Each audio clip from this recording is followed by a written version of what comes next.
She was 30 minutes from dead when she knocked on his door.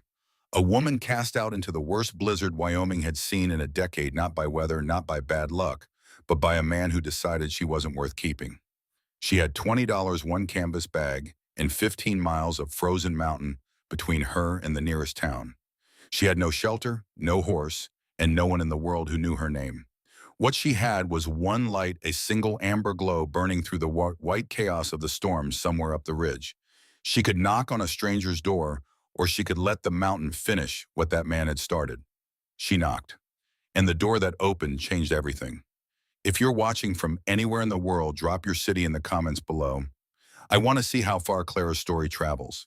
And if you stay until the end, you'll understand why some things are worth every fight it takes to protect them.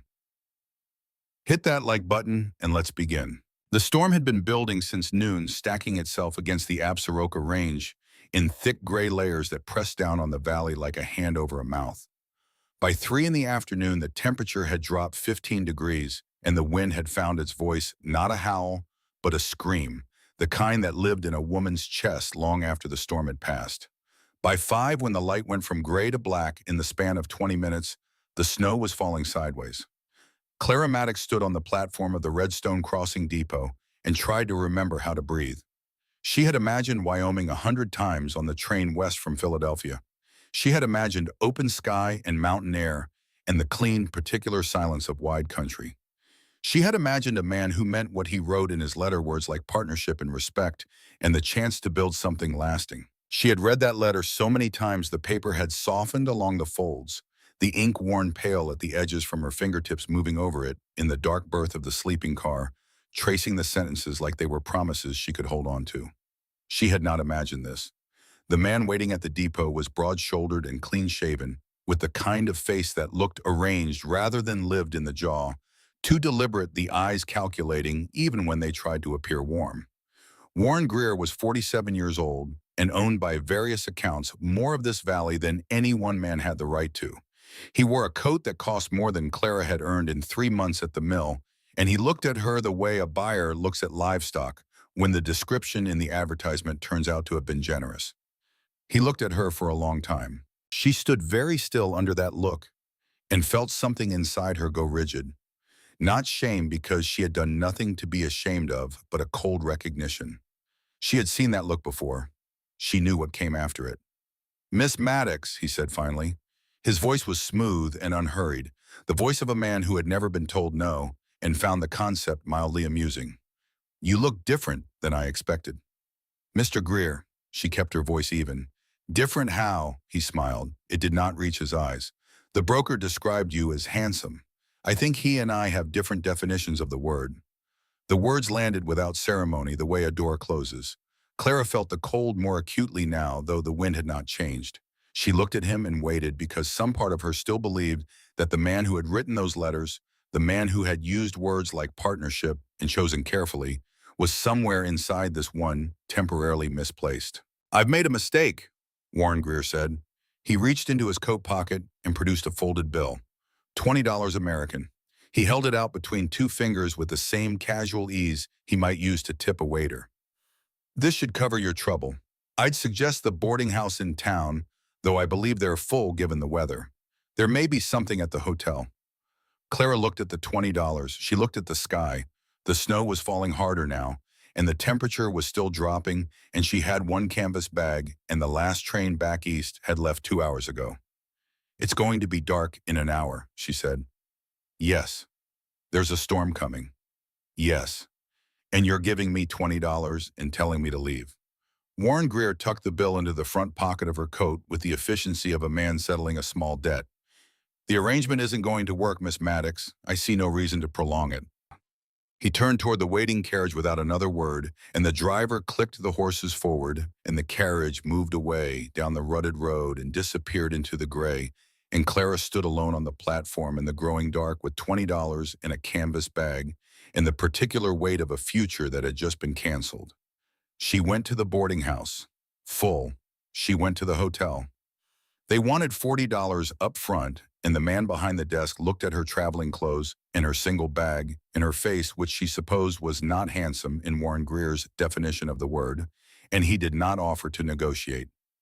She went back outside. The storm had found its full voice by then, and the temperature had dropped another 10 degrees, and the only light in the world that was not hostile was a single amber glow. She could just make out through the white chaos somewhere up the ridge to the north. 2 miles, maybe. Through country, she had never walked in a storm that was turning the world to noise and blindness and cold. She calculated what she had $20 she couldn't spend one coat that was already wet through boots that were not made for this and a body that had crossed 3 states on 37 cents worth of food in the last 48 hours. She calculated what she didn't have horse shelter anyone who knew she was here. She started walking. Later, she would not be able to account for those 2 miles in any coherent way. There were moments that stayed the shock of snow filling her boots when she stepped wrong into a drift and went down to her knee, the strange fact that her hands had stopped hurting and started to simply not exist the way the amber light ahead seemed to retreat as fast as she walked toward it. There was a stretch of time she couldn't account for at all, a gap in her memory, like a page torn from a book. And then suddenly there were porch steps and a door and her own hand which she could not feel moving through the dark. 3 knocks, barely audible over the wind, then silence. Then again, slower, weaker. The door opened. The man who filled it was large in a way that was not immediately threatening, the size of someone used to physical work, shoulders and hands shaped by years of fence posts and split wood and country that didn't give anything without being asked. He had dark hair and a beard that suggested he'd stopped thinking about how he looked some time ago, and his eyes were sharp and very still in the way of a person who had trained themselves not to show surprise. He looked at her for 1 second. Just one. Then his hand shot out and grabbed her arm, and he pulled her inside, and the door slammed shut behind them, and the wind died as if it had been severed. The cabin was warm. This registered before anything else, warmth so sudden and complete it felt violent, the way heat always feels when you have been cold long enough to forget it existed. Clara's legs gave out. She felt herself going, and there was nothing she could do about it, and then there were arms around her. Not gentle exactly, but sure, lowering her into a chair near the stove with the practiced efficiency of someone who had learned not to waste motion. "Can you hear me?" His voice was rough, low, the sound of someone who didn't use it much. She nodded, or tried to. "Good. Stay awake." He was already moving, crouching at her feet. His hands were working at her laces. Her boots were frozen solid, and he pried them off and set them aside, then turned to look at her feet with an expression that gave nothing away. He took a wool blanket from the back of the couch and wrapped it around her shoulders, and then he said, "The dress is wet. You need it off." She stared at him. "Or you'll freeze sitting here," he said, and his voice carried the same tone he might have used to explain a fence repair. "Can you manage the buttons?" She tried. Her fingers would not cooperate. They were curled inward, stiff and clumsy, and she fumbled at the top button twice and couldn't get purchase, and heard a sound come out of her own throat that she hadn't intended, frustration and despair tangled together. "Turn around," he said. She did. He unfastened the buttons down her back with quick, impersonal movements, not a single one more than necessary, and when the last one came free, he stepped back and turned away. "There's a dry shirt on the bed. Get dressed and come back to the stove." She heard him moving to the kitchen while she crossed to the small cot and found the shirt flannel large, smelling of wood smoke, and something clean and change out of her wet dress with shaking hands. When she came back to the chair, he had a cup of hot coffee waiting and was crouching in front of the stove, adding wood. "Drink," he said, slow. She drank. The first sip burned and the second one less, and the third one began to feel like something she needed to survive. She held the cup in both hands and let the heat work its way into her palms, and she looked at this man who had pulled her out of the storm and asked her nothing, and she said, "My name is Clara Maddox." He turned from the stove, looked at her. Ethan Cole. He studied her face in the firelight, the bruise along her jaw that she'd gotten from a fall on the ridge, her hair still dripping slow under the collar of his shirt, her eyes that she knew looked too old for the rest of her. He was not unkind in his looking. He was just thorough. "Where did you come from?" he asked. "Greer's Ranch, the Iron Gate." She watched his expression. "I came west on a mail order contract. He decided I wasn't acceptable." Ethan Cole went very still. "He sent you out," he said. "It was not a question. This afternoon before the storm turned." The silence stretched. He stood and crossed to the counter, and stood with his back to her for a long moment, and she could see the set of his shoulders changing a slow, controlled tightening. "Warren Greer," he said. "Yes." He turned back to her. His face had closed down the way a window closes before a storm, and she didn't understand it yet, didn't know what that name meant to this man. In this cabin, didn't know about the box on the shelf above the coal pantry, didn't know about the paper inside it with Warren Greer's name at the bottom, and a date that was 2 weeks after Ethan Cole's father had died. She didn't know any of that yet. "You'll stay tonight," he said, "until the storm clears." "I can't pay." "Didn't ask for payment." She looked at him. "Then why?" He met her gaze, and what she saw there was direct and uncomplicated. "Because nobody deserves to freeze to death for being inconvenient." Something loosened in her chest, something that had been locked tight since Warren Greer's carriage drove away and left her standing in the snow. "Thank you," she said softly. He grunted and turned back to the stove. "Eaten today, no." Figured. He pulled a cast iron skillet from the shelf. He made salt pork and beans from the pot he'd had going since morning, split the portion onto 2 tin plates without asking if she was hungry, and sat across from her at the table. They ate without talking. The only sounds were the scrape of forks in the fire and the storm trying to get at them through the walls. Clara ate slowly at first, then faster. And when she set the plate down, she said without meaning to, "I haven't eaten since day before yesterday." Ethan raised an eyebrow, set his fork down. "Greer didn't feed you." "Not after he decided I wasn't staying."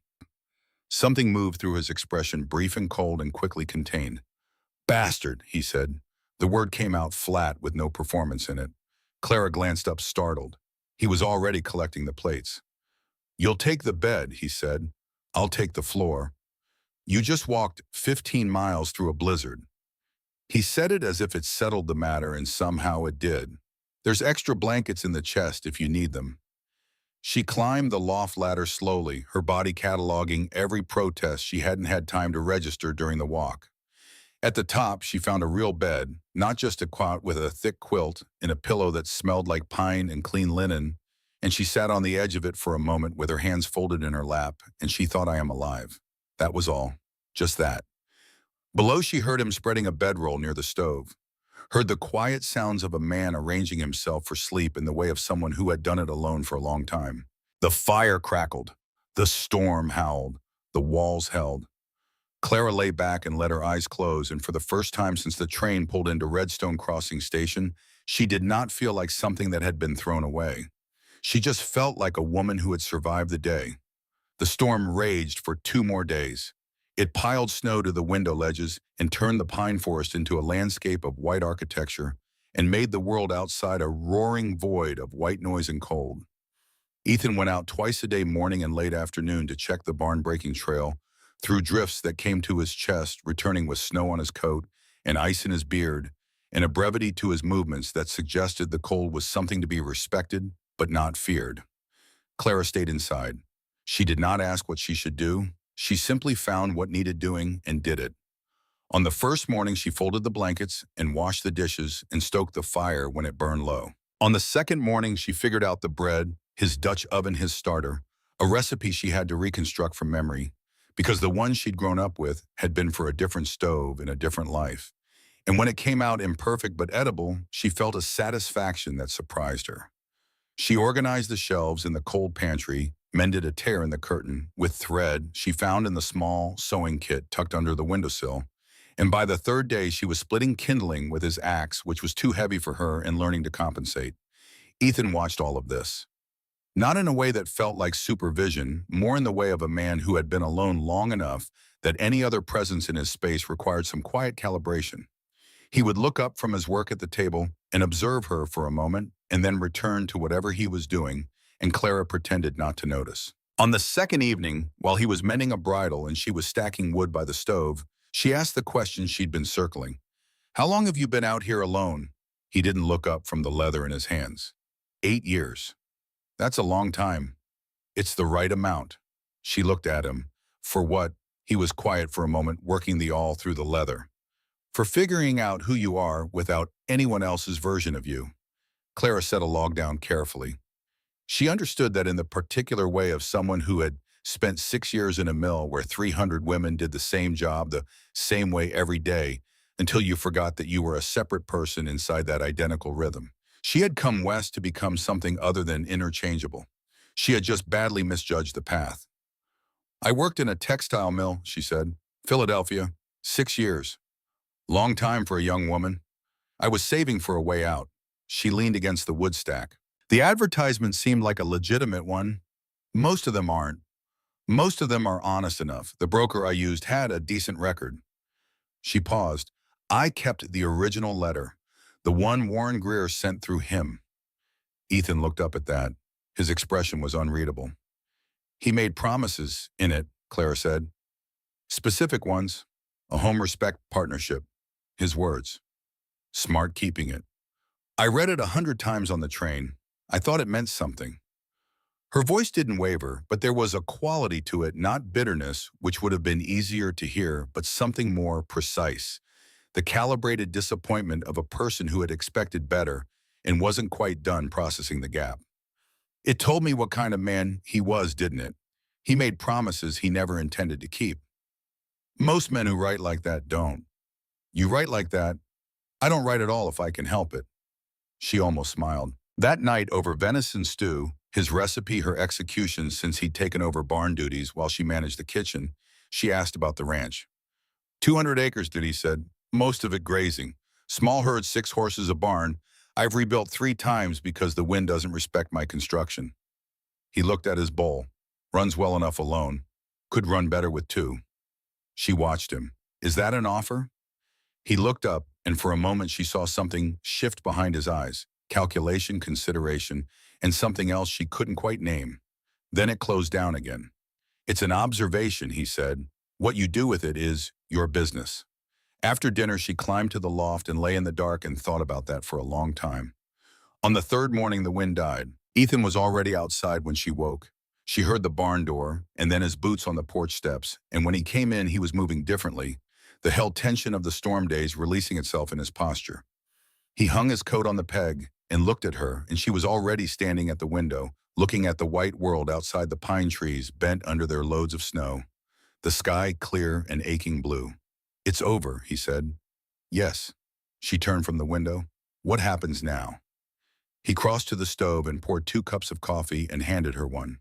The gesture was practiced now in a way that felt after only 3 days like a small, established thing. Like something that had already become theirs. Now we dig out, he said. Clear the paths, check for damage. He looked at her over his cup. After that, you decide. Decide what?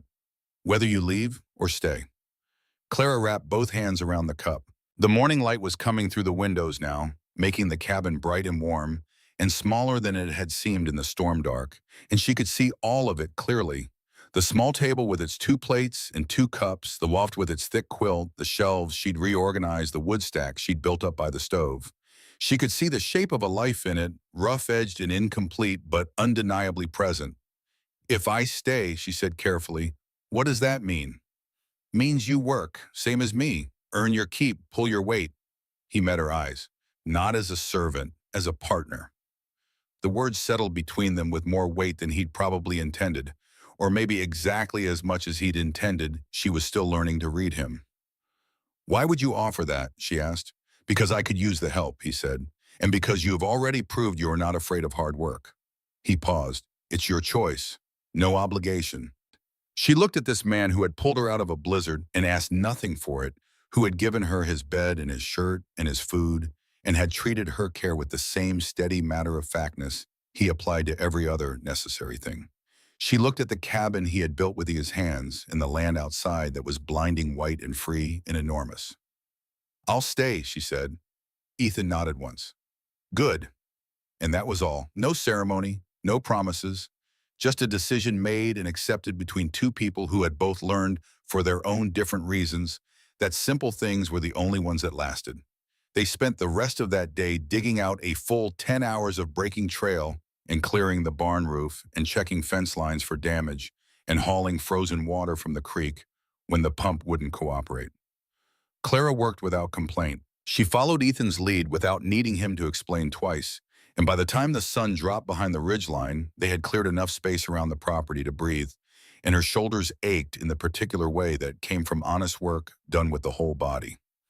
That night, they ate in comfortable silence and went to sleep early, and it was only after the fire had burned down to coals and the cabin was dark and quiet that Ethan sat up from his bedroll and crossed to the far shelf and stood there for a long moment in the dark.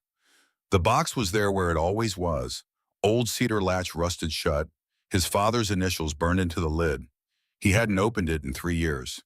He opened it now, moving quietly so as not to wake her, and found what he was looking for near the bottom. A folded paper, the kind that carried official weight with a county seal and a date and a name at the bottom in dark, deliberate ink. Warren Greer. Ethan stood in the dark with the paper in his hands and read it again, though he knew every word. Knew the date 2 weeks after his father had gone into the ground. Knew what it represented, the land his father had homesteaded, the grazing rights he'd fought for, the water access that had been the difference between a working ranch and a slow failure. All of it transferred, not sold, transferred through a legal mechanism that only worked if you had the right judge and enough money to make the paperwork look clean. His father had died not knowing. Ethan had come back from the Northern Territories 6 weeks later to find a stranger running cattle on land that should have been his inheritance, and a deed that named Warren Greer as owner of record, and an attorney in Cheyenne who had explained very patiently that there was nothing to be done. He had been 26 years old and alone and completely without recourse. And he had done the only thing left to him. He had taken the 200 acres that remained, the ones Greer apparently hadn't wanted, and he had come up here and he had built something from nothing, and he had made himself stop caring about anything beyond these particular fence lines. He had done a good job of it. Until tonight. He folded the paper and put it back in the box and closed the lid and went back to his bedroll and lay down in the dark and stared at the ceiling and listened to the even sound of Clara Maddox sleeping in the loft above him. She didn't know. She had no idea that the man who had thrown her out into a blizzard was the same man who had stolen everything from Ethan's family 12 years ago. She didn't know that when she had said Warren Greer's name, something had moved through Ethan that was older and colder than anything the storm outside could have produced. He wasn't going to tell her. Not yet. Not until he understood what it meant, this woman sleeping above him, this accident of timing and weather and desperation that had put her in his cabin, and the way the name she'd spoken had cracked something open in the careful, settled quiet he'd built his life around. Outside, the stars came out over Wyoming, hard and clear and impossibly numerous, and the world was white and clean and utterly still. And in the old cedar box on the shelf, Warren Greer's name sat in the dark and waited. The next morning arrived with a quality of light that Clara had not expected from Wyoming, not harsh but precise, the kind that outlined every edge of everything with a confidence that felt almost personal. The snow was blue in the shadows and white gold where the sun touched it, and the pines stood at their full heights as if the storm had been a test they had passed. She came down from the loft to find Ethan already back from the barn. He was at the counter pouring coffee, his coat still on, and he turned when she reached the bottom of the ladder and set a cup down on the table without being asked. She picked it up and wrapped both hands around it and looked at him. "What needs doing?" she said. He studied her for a moment. Then he reached for his own cup and said, "Fence line first. Storm will have heaved at least 3 posts on the south side. Then the cattle pen, the drift on the east wall was higher than the boards when I went out last night. May have pushed through." "I'll take the pen," she said. He looked at her. "It's cold work." "I know what cold is." The corner of his mouth moved. Not quite a smile, but something adjacent. "Yes," he said. "I suppose you do." They ate quickly oatmeal from the pot she had set on the stove before he came in with dried apple and a piece of the bread she had figured out the previous day, and they dressed and went out into the sharp, perfect morning. The cattle pen was worse than it looked from a distance.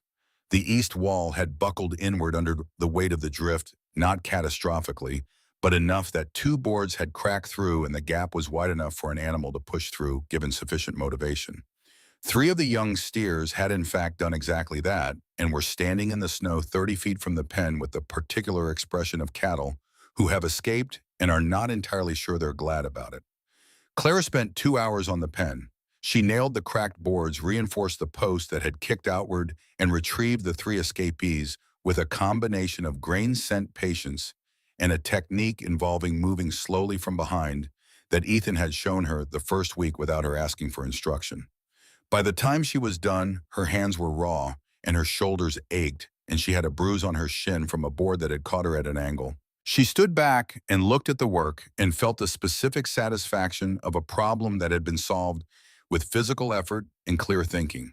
A satisfaction she had not felt in 6 years of mill work, where the problems were always solved before you arrived, and your only job was to not be the thing that introduced a new one. When Ethan came back from the fence line, he found her leaning against the pen wall, and he walked around the perimeter without speaking, checking her repairs. Then he looked at her. "You've done this before," he said. "I grew up on a farm in Pennsylvania." She flexed her hands inside her gloves. "Before the mill, my father had 80 acres. What happened to it?" She looked at the mountains. The same thing that happened to most small farms in the valley. The mill opened and the prices dropped, and it made more sense to work the mill than fight the market. She paused. "My father said the land would come back to us eventually. He died before it did." Ethan was quiet for a moment. "I'm sorry." "He had a good life," she said. "Short and hard and mostly fair." She looked at Ethan directly. "He would have liked this country." "Would he have liked me?" The question surprised her not because it was inappropriate, but because of how directly he had asked it, without social performance, without irony, just a genuine question about a thing he apparently wanted to know. "Yes," she said. "He valued practical men." "I'll take that." She almost smiled. They worked through the afternoon on the remaining storm damage, a section of the barn roof where the snow had pooled, and pressed down on a weak rafter, two gate latches that had frozen solid, the woodpile that had shifted and needed restacking before the next freeze locked it in place. They moved in the rhythm that had been developing since the first morning, the one that required less and less explanation as the days passed. She handed him a tool before he reached for it. He moved to the other side of a problem she was working on before she asked. The adjustments were small and happened without announcement, and built into something that felt, after only a week, like a long-established practice. At dusk, they brought the animals in. At dark, they made dinner. At the table over salt pork and beans again, because the storm had delayed the supply run to town, Clara asked the question she had been turning over all day. "What do you know about the law here, property law, contract law?" Ethan looked up from his plate. "Enough to know when I need to find someone who knows more." He set his fork down. "Why based on the letter I'm writing to the marshal? I want to make sure I'm framing it correctly." She looked at him. "The contract Greer claimed to have, the one with the broker. If I can show it was a contract for services rendered to Greer personally, not a transfer of any rights over me, then the whole foundation of his claim disappears." "That's what the letter you showed him said." "Yes, but a letter I wrote is different from a legal argument. I want to know if there's a precedent." She paused. "Is there an attorney in Redstone Crossing?" "No, closest one is 40 miles south in Harlow." He looked at her. "But Frank Hollis has a pretty good library of legal reference books. His father was a land attorney, sir. He's not a lawyer himself, but he knows how to read what he has." "Could we go to town tomorrow?" Ethan was quiet for a moment. "Weather should hold. The pass will be passable by mid-morning." He picked up his fork. "We'll go to town." That settled it in the simple way things were settled between them. Not with discussion, but with agreement, the kind that came from two people already pointing in the same direction. After dinner, while Clara washed the dishes and Ethan worked on a piece of harness at the table, she found herself listening to the silence the way she had learned to listen to it over the past week. Not as the absence of sound, but as a texture, a thing that had its own particular quality in this place. The silence of the mill had been the silence of noise that had temporarily paused, always promising to resume. The silence here was complete and self-sufficient, the silence of a place that didn't need anything else to be what it was. She thought about the mill, the smell of it, the specific combination of machine oil and damp wool, and the collective breath of 300 women working in close quarters. The way you learn to talk to the person next to you by reading lips because the machines were too loud for words. The way hunger became a background condition that you stopped noticing except when the shift ended and your body remembered it all at once. The way the years accumulated, not as experience but as repetition. The same day lived hundreds of times, so many times that you began to lose the sense that you were a person moving through time rather than a component of a system that continued whether you were present or not. She had spent 6 years there, and she was 28 years old, and she had $32 to her name and a canvas bag with 2 dresses and a handful of small useful objects her mother had pressed on her at the station. She had left because staying meant dying slowly, and she had chosen fast risk over slow decline. She had not expected to end up here. She had not expected any of this. She thought about what Ethan had said, that survival wasn't enough, that there was a difference between existing and living. He had said it about her, but she understood that he had been saying it about himself too. "Can I ask you something?" she said. He looked up from the harness. "Go ahead. When did you decide to stop trying?" He held her gaze. The question was specific, and she meant it to be not trying with life in general, but trying with people, with the kind of connection that involved risk. "After my wife died," he said. The cabin was very quiet. Clara set down the dish she was drying. She had not known. There was nothing in the house that had told her, no portrait, no personal items still visible, nothing she had noticed in a week of learning this space. Either he had put those things away very carefully, or the years had simply absorbed them into the walls and floors of a place that had become something other than what it had originally been. "Her name was Margaret," he said. "We had a daughter, Eleanor." He said the names with the particular care of someone who does not often say them aloud. "They both died in the same fever outbreak. The summer Eleanor was 2 years old." He paused. "I was on a trail drive. I came back to an empty house." "I'm sorry," Clara said, and she meant it exactly, not the formula of condolence, but the actual thing, the specific weight of it. "I built this place the following spring," he said. "I thought if I made everything small enough and deliberate enough, I could—" He stopped, found the rest of it. "I could stop being surprised by what I could lose." "Does it work that way?" He looked at his hands. "I thought it did." A pause. "I think what it actually does is what slow everything down. Makes you careful enough that you don't take chances, which feels like control until something happens anyway, and you realize you've just been living inside a delay." Clara crossed to the table and sat down across from him. She looked at this man with his scarred hands and his 8 years of deliberate smallness and his father's papers in the cedar box, and she thought about what it would take to knock all of that loose. What it would take for someone like this to open a door in a blizzard and pull a stranger in, and then over the course of 2 weeks let her into something more than just the physical space. "Thank you for telling me," she said. He looked at her. "You would have found out eventually." Still, he nodded once. Then he picked up the harness and went back to work, and she went back to the dishes, and the fire crackled. And outside, the stars came out cold and enormous over the Wyoming night. When she climbed to the loft that evening, she lay in the dark for a long time and thought about the cedar box on the shelf and the name Margaret and the shape of a life that had been built around a loss that was both specific and unimaginable. And she thought about the morning when she had asked to stay, and he had said good in exactly the same tone. He used to say everything, even unhurried, giving nothing away except the fact that he meant it. She fell asleep thinking that she was going to have to be patient with this man, and that she was, perhaps for the first time in her life, willing to be patient with someone. In the morning, she found the document in the cedar box. She had not opened it deliberately. The latch had been loose for days, and the lid had swung up on its own when she brushed against it, reaching for the coffee jar, and she had caught it and would have closed it without looking, except that the paper on top was face up, and Warren Greer's name was at the bottom in dark ink, and she had already read it before she fully registered what she was doing. She read it twice, set it down, stood for a long time with both hands flat on the counter and looked at the wall. Then she put the paper back in the box and closed the lid and went to stand at the window with her coffee. She thought about the look on Ethan's face when she had first said the name. The quality of still that had come over him, not surprise but recognition. The kind of recognition that has been waiting for its occasion. He had known. He had known from the first night who Warren Greer was to him, and he had said nothing, and she had understood instinctively that he hadn't said nothing out of deception, but out of a complexity he hadn't yet worked through. She understood that.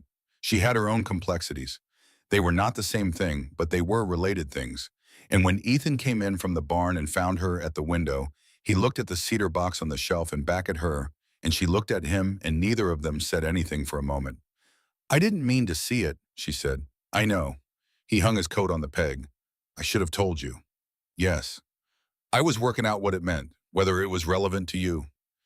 It's relevant to both of us, she said, which is why you should have told me. She held his gaze. I'm not angry. I know that too. But I need you to not protect me from information that concerns my situation. Even if you're not sure how to handle it yet. He looked at her for a long moment. Then he crossed to the table and sat down and told her everything. His father, the transfer, the 8 years, all of it, in the plain, careful language of someone who has held something for a long time and found that the telling is different from the holding. Harder in some ways and lighter in others. When he finished, they sat in silence for a moment. Then Clara said, "We add that to the letter." And Ethan looked at her with the expression she had begun to recognize, surprise working through something else, something that was starting to look like it might be the foundation of something larger. And he said, all right. The letter grew 3 pages longer that afternoon. The first week passed in a rhythm that felt, after 6 years of mill work, almost incomprehensibly quiet. Clara woke before dawn because the habit of early rising had been drilled into her at the mill, and her body didn't know how to unlearn it. She dressed in the cold loft, climbed down, and put the coffee on before Ethan came in from the morning barn check, and by the time his boots hit the porch steps, there was a cup waiting on the counter.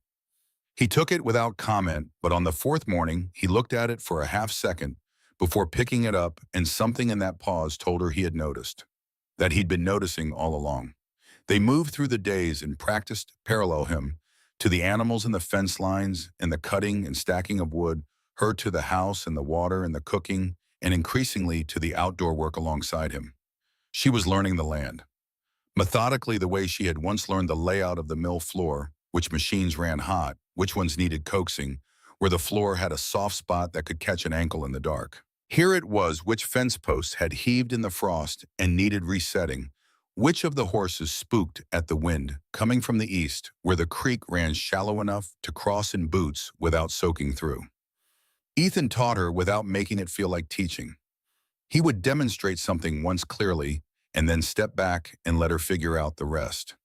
When she made mistakes, he corrected them with a single direct observation and moved on.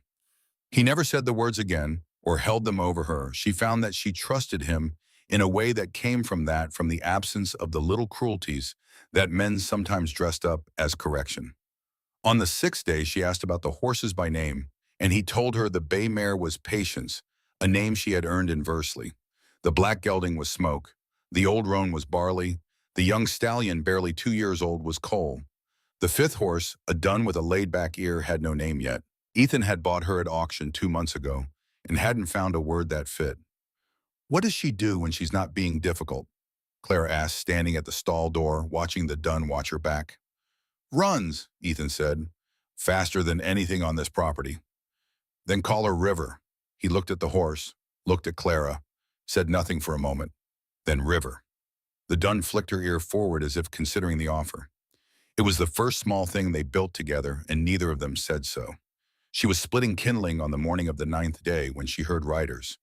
2 of them coming up the south trail at a deliberate pace, not the loose canter of travelers, but the measured approach of people who intended to arrive. Clara set the axe down and stood straight and waited because running was not something she intended to do anymore. Ethan came out of the barn. He'd heard them too. He crossed the yard toward her with the easy, unhurried movement of a man on his own land, and he stopped beside her, and they both watched the riders crest the rise together. Warren Greer in front on a black gelding that probably cost more than this entire property. Behind him, a younger man, lean and watchful, with a rifle resting across his saddle in the posture of someone who wanted you to notice it. Clara felt her stomach tighten. She breathed through it. Greer reined in at 10 feet and looked down at Ethan with the comfortable authority of a man who had never once in his adult life needed to look up at anyone. His eyes moved to Clara and stayed there for a moment, calculating, not angry, which was somehow worse. Heart, he said, then caught himself. Cole. The correction was deliberate, a small display of research done.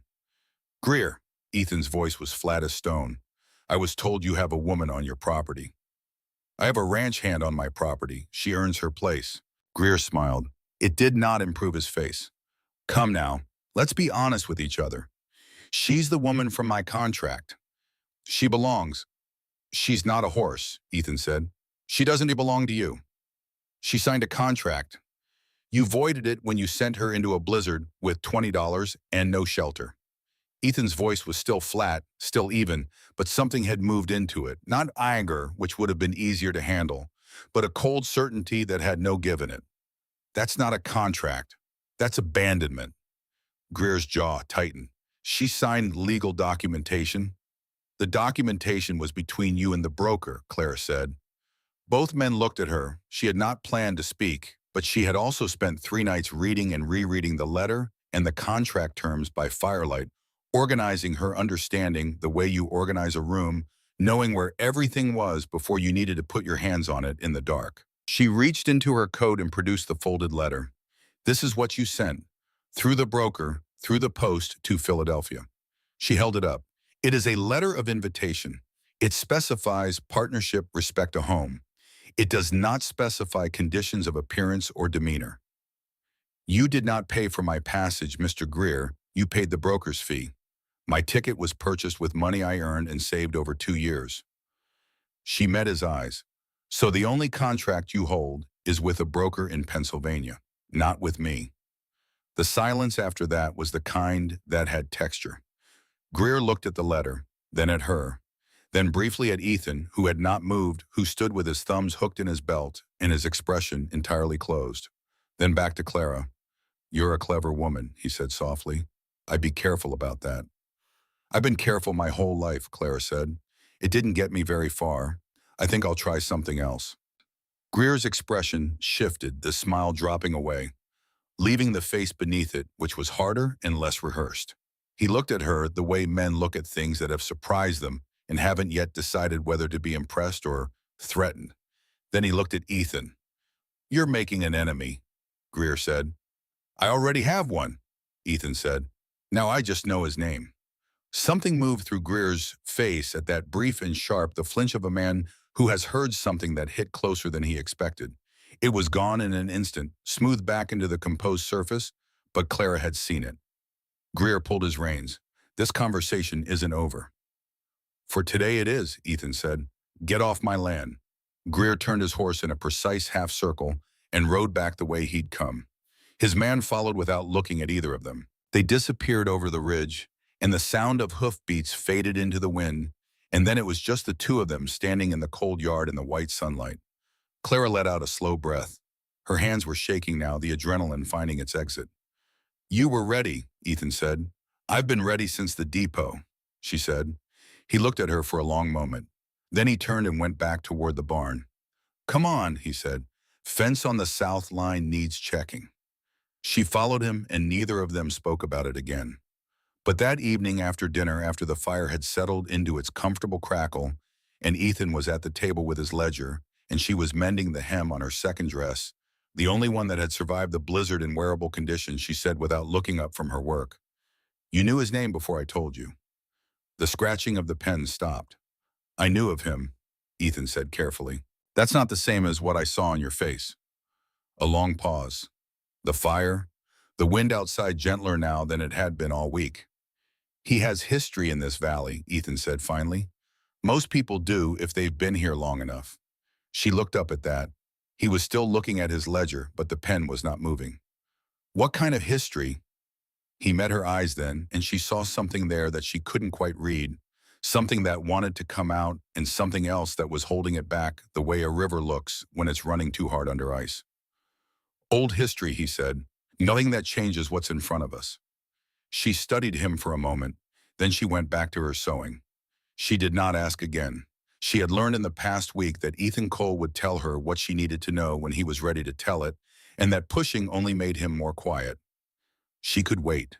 She was good at waiting. She had waited 6 years for something better than the mill. What she didn't know, what she wouldn't know for another 3 days, was that Ethan had spent the time since Greer's visit in a particular interior war she couldn't see. That he had gone up to the cold pantry shelf twice and stood in front of the cedar box, and both times turned away without opening it. That he was working through something old and complicated, and that it involved in her, and that he had not yet decided what to do about it. The next morning, Clara found the first fence cut. She was checking the south line alone if Ethan had ridden up to the high pasture to look at a section that had been worrying him when she found it 3 clean cuts in the wire, deliberate and close together, the tool marks sharp-edged. Fresh enough that there was no frost on the cut ends. The cattle were already through. She could see their tracks heading east across the open range, mixing with other tracks the distinctive marks of Greer's branded stock. She stood in the cold and looked at the tracks and thought very calmly about the amount of work it was going to take to separate them. Then she rode back to find Ethan. They spent the entire day out of it, two people on horseback, moving through knee-deep snow, reading brands, cutting cattle out of mixed groups, driving them back toward the broken fence. It was brutal work, cold and methodical and exhausting. Clara's horse slipped twice on iced-over creek crossings, and she went down hard on the second one, landing in the snow, with enough force to knock her breath out, and she lay there for a moment, staring at the flat white sky. Ethan was beside her before she'd finished sitting up. He didn't say anything, just checked her with his eyes quick and thorough, and when she got to her feet and reached for her horse's reins, he moved back and led her. No fuss, no excessive concern, just a confirmation that she was upright and then the expectation that she would continue. She found that she loved that about him, not in any way she was prepared to name yet, but she noticed it and she filed it away. By dusk, they had recovered 3/4 of the herd and fixed the fence with wire from the tool shed. They ate dinner in the particular silence of physical exhaustion, the kind where talking would cost too much, and went to bed early. In the morning, they found the broken tools. 3 axe handles snapped near the head with enough force that it couldn't be called anything but deliberate. The handle of the good-splitting maul, the one Clara had just started to get comfortable with, and the latch on the coal pantry door forced and rehung at an angle that would let it look closed while leaving it unlocked. Clara stood in the tool shed and looked at the damage and felt something cold and steady settling in her chest. Not fear exactly, more like the recognition of a pattern. "He's not trying to destroy us," she said. Ethan looked up from the snapped maul handle. "He's trying to grind us down," she said. "Each thing alone is small enough to explain away. Fence breaks, tools wear out, accidents happen." She looked at him. "But together it's a message." Ethan set the broken handle down carefully. "Yeah, he wants us tired before whatever he does next." She met his eyes. "What does he do next?" Ethan was quiet for a moment. "Escalates. When grinding doesn't work, men like Greer escalate." "Then we should get ahead of it." She pulled her coat tighter. "I've been writing things down. Dates times what happened, any witnesses. I started a letter to the territorial marshal in Cheyenne." He looked at her sharply. "That was smart. It might not work. He has connections." "Probably, but it creates a record." He paused. "He can't buy a record that's already been sent." "I thought of that too." She reached into her coat pocket and produced a folded letter, neat, precise pages covered in her careful handwriting. "I'd like you to read it before I send it. You know this territory better than I do. There may be things I missed." He took it, read it carefully all the way through, turning the pages with the concentration of someone who read slowly, not from lack of intelligence, but from the habit of reading everything twice. When he finished, he looked up and said, "The fence cut on the south line add that you saw tool marks on the wire, and mentioned the date he came to the property. Witnesses us. We're not exactly disinterested witnesses. No, but we're the ones who were there." She took the letter back and added what he said, sitting at the kitchen table in the late afternoon light. He sat across from her and worked on the broken maul handle with a draw knife fitting a new piece of hickory he'd cut from the wood pile, and they worked together in the quiet, and the fire crackled, and outside the sun began its early winter descent. "I need to ask you something," Clara said. He kept working the draw knife. "Go ahead." "The look on your face when I said his name, the first time." She set the pen down. "It wasn't just recognition. It was older than that." The draw knife stopped moving. She waited. "He had dealings with my father," Ethan said finally. His voice was level. She had learned by now that level was how he sounded when something cost him something. "A long time ago, before I came up here." "What kind of dealings?" The silence was longer this time. He set the draw knife down on the table and looked at his hands, which were large and scarred from 12 years of working country that didn't give anything for free. "The kind that leave a man without what he was supposed to inherit," he said. Claire absorbed that. "He took your family's land." It wasn't a question. He looked at her, and for a moment she saw all of it, the 8 years alone, the cabin built by hand, the careful, deliberate smallness of a life that had been reduced to what one man could manage and protect. She saw the shape of a wound she hadn't known was there. "I should have told you sooner," he said. "Why didn't you?" He was quiet for a beat. "Because I didn't want you to think your staying here was about settling something with him. It's not." He met her eyes. "You're here because I asked you to stay. Because you're good at this work and because I—" He stopped. "Because you what?" she asked very quietly. The fire crackled. Outside, the wind moved through the pines with a sound like running water. "Because I don't want to be alone up here anymore," he said. "And that's got nothing to do with Warren Greer." She looked at him for a long time. Then she picked up the pen and went back to the letter, and the quiet between them felt different than it had before, warmer, more inhabited. She sealed the letter that evening and addressed it to the territorial marshal's office in Cheyenne. The next morning before dawn, they rode into town together to post it. The ride to Redstone Crossing took 2 hours through country that was bright and savage in equal measure. The sky was clear and brutally cold, the kind of blue that stings to look at directly, and the peaks above the valley were white all the way to their roots now, wearing winter like something permanent. Clara sat beside Ethan on the wagon bench and watched the country move past and felt for the first time in her adult life like she was going somewhere instead of escaping from something. Redstone Crossing was small. A general store, a saloon, a smithy, a church with a crooked steeple, a hotel, a post office operating out of the back room of the hardware store. It occupied the convergence of 3 trails with the casual impermanence of a place that knew travelers would come regardless, and it looked in the morning light both sturdy and exhausted. Frank Hollis ran the general store. He was thick-shouldered and gray-bearded, and he looked at Clara with the particular careful attention of a man who had learned to read people through years of extending credit and waiting to see if he'd guessed right. "Ethan," he said, then to Clara, "Miss." "Frank, this is Clara Maddox. She's working my ranch." "Miss Maddox." Frank extended a hand across the counter. "You're the one who came through the storm." "I am," he nodded slowly. "Heard some things." "I imagine you did." Something in her tone made him look at her more carefully. Then he gave a small nod, the nod of a man recalibrating. "What can I get you?" They were halfway through their order when the door opened and 2 women came in. The older one, dressed in a coat with a fur collar, with sharp eyes that had a practiced quality, like instruments that had been honed on other people's business, was Mrs. Whitmore. The younger one, blonde and carefully pretty, was her daughter Iris. Mrs. Whitmore looked at Clara, and Clara saw immediately that the woman had already formed her opinion and was simply here to display it. "Mr. Cole," Mrs. Whitmore said pleasantly, "and you must be the woman from the Iron Gate." "My name is Clara Maddox." "Of course." Mrs. Whitmore's smile was the kind that required effort to wear and returned no warmth. "We've heard a great deal about your situation. Terrible thing what happened. Of course, Mr. Greer has his side of the story." "I'm sure he does," Clara said. "Most men do when they've done something they'd rather not be held to account for." Mrs. Whitmore drew herself up. "I beg your pardon." "He sent me out in a blizzard. 2 men in town died that same night in that same storm." Clara's voice was even. "What is it exactly that I should be ashamed of?" Iris Whitmore had been watching from slightly behind her mother. Now she shifted just slightly, just enough that Clara caught it, and something moved through her expression. Not the expected look of social solidarity with her mother. Something more complicated. "You're living under an unmarried man's roof," Mrs. Whitmore said. "I think you understand the implications." "I'm working a ranch." Clara held the woman's gaze.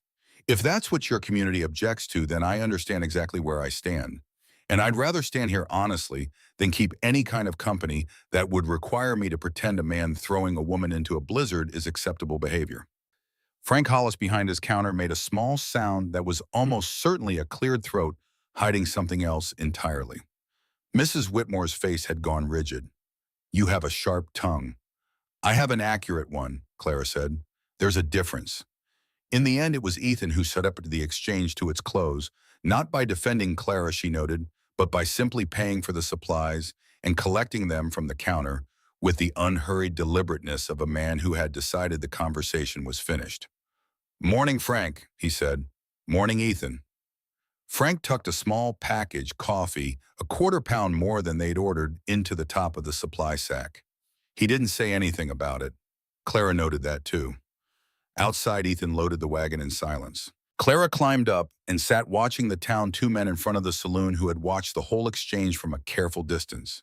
The smithy visible through his open workshop door, a big man with burn-scarred forearms, who looked up from his work and gave her a slow nod that felt like something more than courtesy.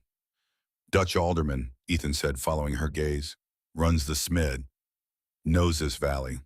He nodded at me like he knew who I was. He does. Dutch knows everything that happens in a 50-mile radius. He just doesn't talk about it unless he decides he wants to. They rode back in the cold morning light, the wagon creaking the horses, moving steady, and Clara turned the town over in her mind, the people who had watched without speaking, the ones who had spoken from behind their positions of safety. Somewhere in the mix she knew was the number she needed. Not unanimity, she was too practical for that. Just enough. She was still thinking about this when the letter arrived. It came 2 days later, brought up by a boy from town on a quick horse faster than letters usually traveled in these parts, which was the first sign that something was wrong. The second sign was the seal official correct bearing, the right marks for the territorial marshal's office. The third sign was the handwriting, which Clara read twice through before she set the paper down on the table very quietly and looked at Ethan. "What is it?" he asked. She slid it across to him. He read it. His jaw tightened, then stilled. He read it again. The letter was officially dismissive in the language of the territorial marshal's office, regretful procedural citing insufficient grounds for investigation of a private contractual dispute. All the right words, all the right forms. Except the signature. Not the marshal himself, but a deputy whose name appeared in a particular way, the letters slightly misaligned in the pen stroke on the G, the kind of thing you only noticed if you'd spent time studying the official correspondence of a government office and knew what the correct letterhead looked like. Clara had grown up watching her father, a man who had spent 20 years dealing with the mill management contracts, spot a fraudulent document from across the table. "It's a forgery," she said. Ethan set the letter down. His voice when he spoke was very controlled. "He bought someone between Cheyenne and here. The postman, or someone in the postal route." She looked at him, "which means the real letter, whatever reply the marshal actually sent, if he sent one, never arrived. Or he intercepted the original letter before it got to Cheyenne at all." They looked at each other across the table in the firelight. Outside, the temperature was dropping again, and Clara could hear the particular sound of the wind through the pines that meant the weather was changing. "He's more organized than I expected," she said. "He's had years to be." Ethan folded the forged letter carefully. "He knows the system. He knows which parts move slow and which parts can be bought." He looked at her. "We need a different approach." "Dutch alderman," Clara said. Ethan was quiet for a moment. Then, "Why do you say that?" The way he looked at me, it wasn't just curiosity. It was the look of a man who has been waiting for someone to ask the right question. She met his eyes. "What does Dutch know about Warren Greer?" Ethan was still for a long beat. Then he stood and put on his coat. "I think," he said, "it's time we found out." They rode into town the next morning, and this time Clara went to the smithy door, while Ethan held the horses, and she knocked, and Dutch alderman looked up from his forge and looked at her with those careful, scarred-handed eyes, and she said, "I need to know what you know about the water rights in this valley." Dutch set down his hammer. He looked at her for a long moment. Then he turned to pull the smithy door shut behind him, closing out the light from the street, and he said, "You better sit down." What he told her took most of the morning. He had been 12 years ago one of Warren Greer's men, not a gun hand, but an administrator of sorts, someone who understood legal documents and county records, and the particular architecture of how land and water were registered in a territory that was still being made up as it went along. He had helped Greer construct the framework for his water rights acquisition. He had filed papers. He had witnessed signatures. He had, he said, done it all, believing it was legal. It was not entirely legal. The water rights Greer held the ones that gave him control over the primary irrigation sources for a third of the valley's ranches had been registered through a county clerk who was no longer in that position. Some of the original claimants whose rights had been transferred to Greer had done so under pressure that fell somewhere in the gray space between economic coercion and outright fraud. Dutch had been young and needed the work, and had told himself the paperwork was just paperwork.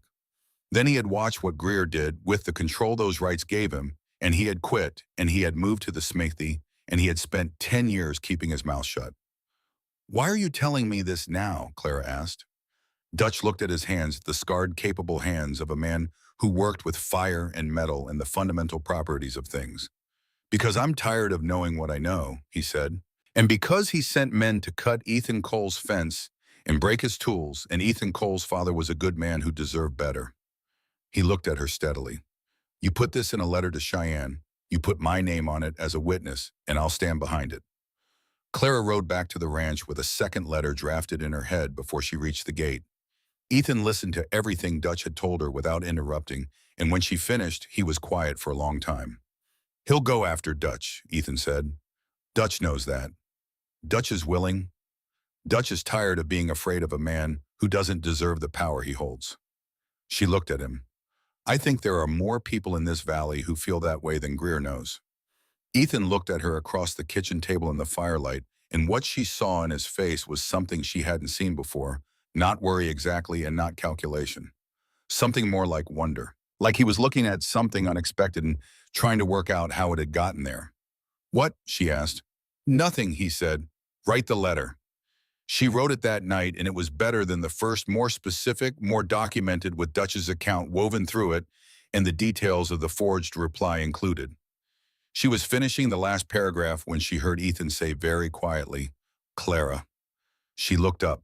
He was standing at the window very still, and the color of the light in the cabin had changed.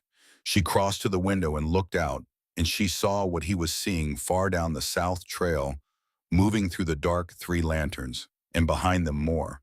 Not riders on a morning errand.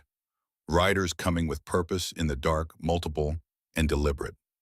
"Get the rifle," Ethan said. His voice was completely steady. "And stay low."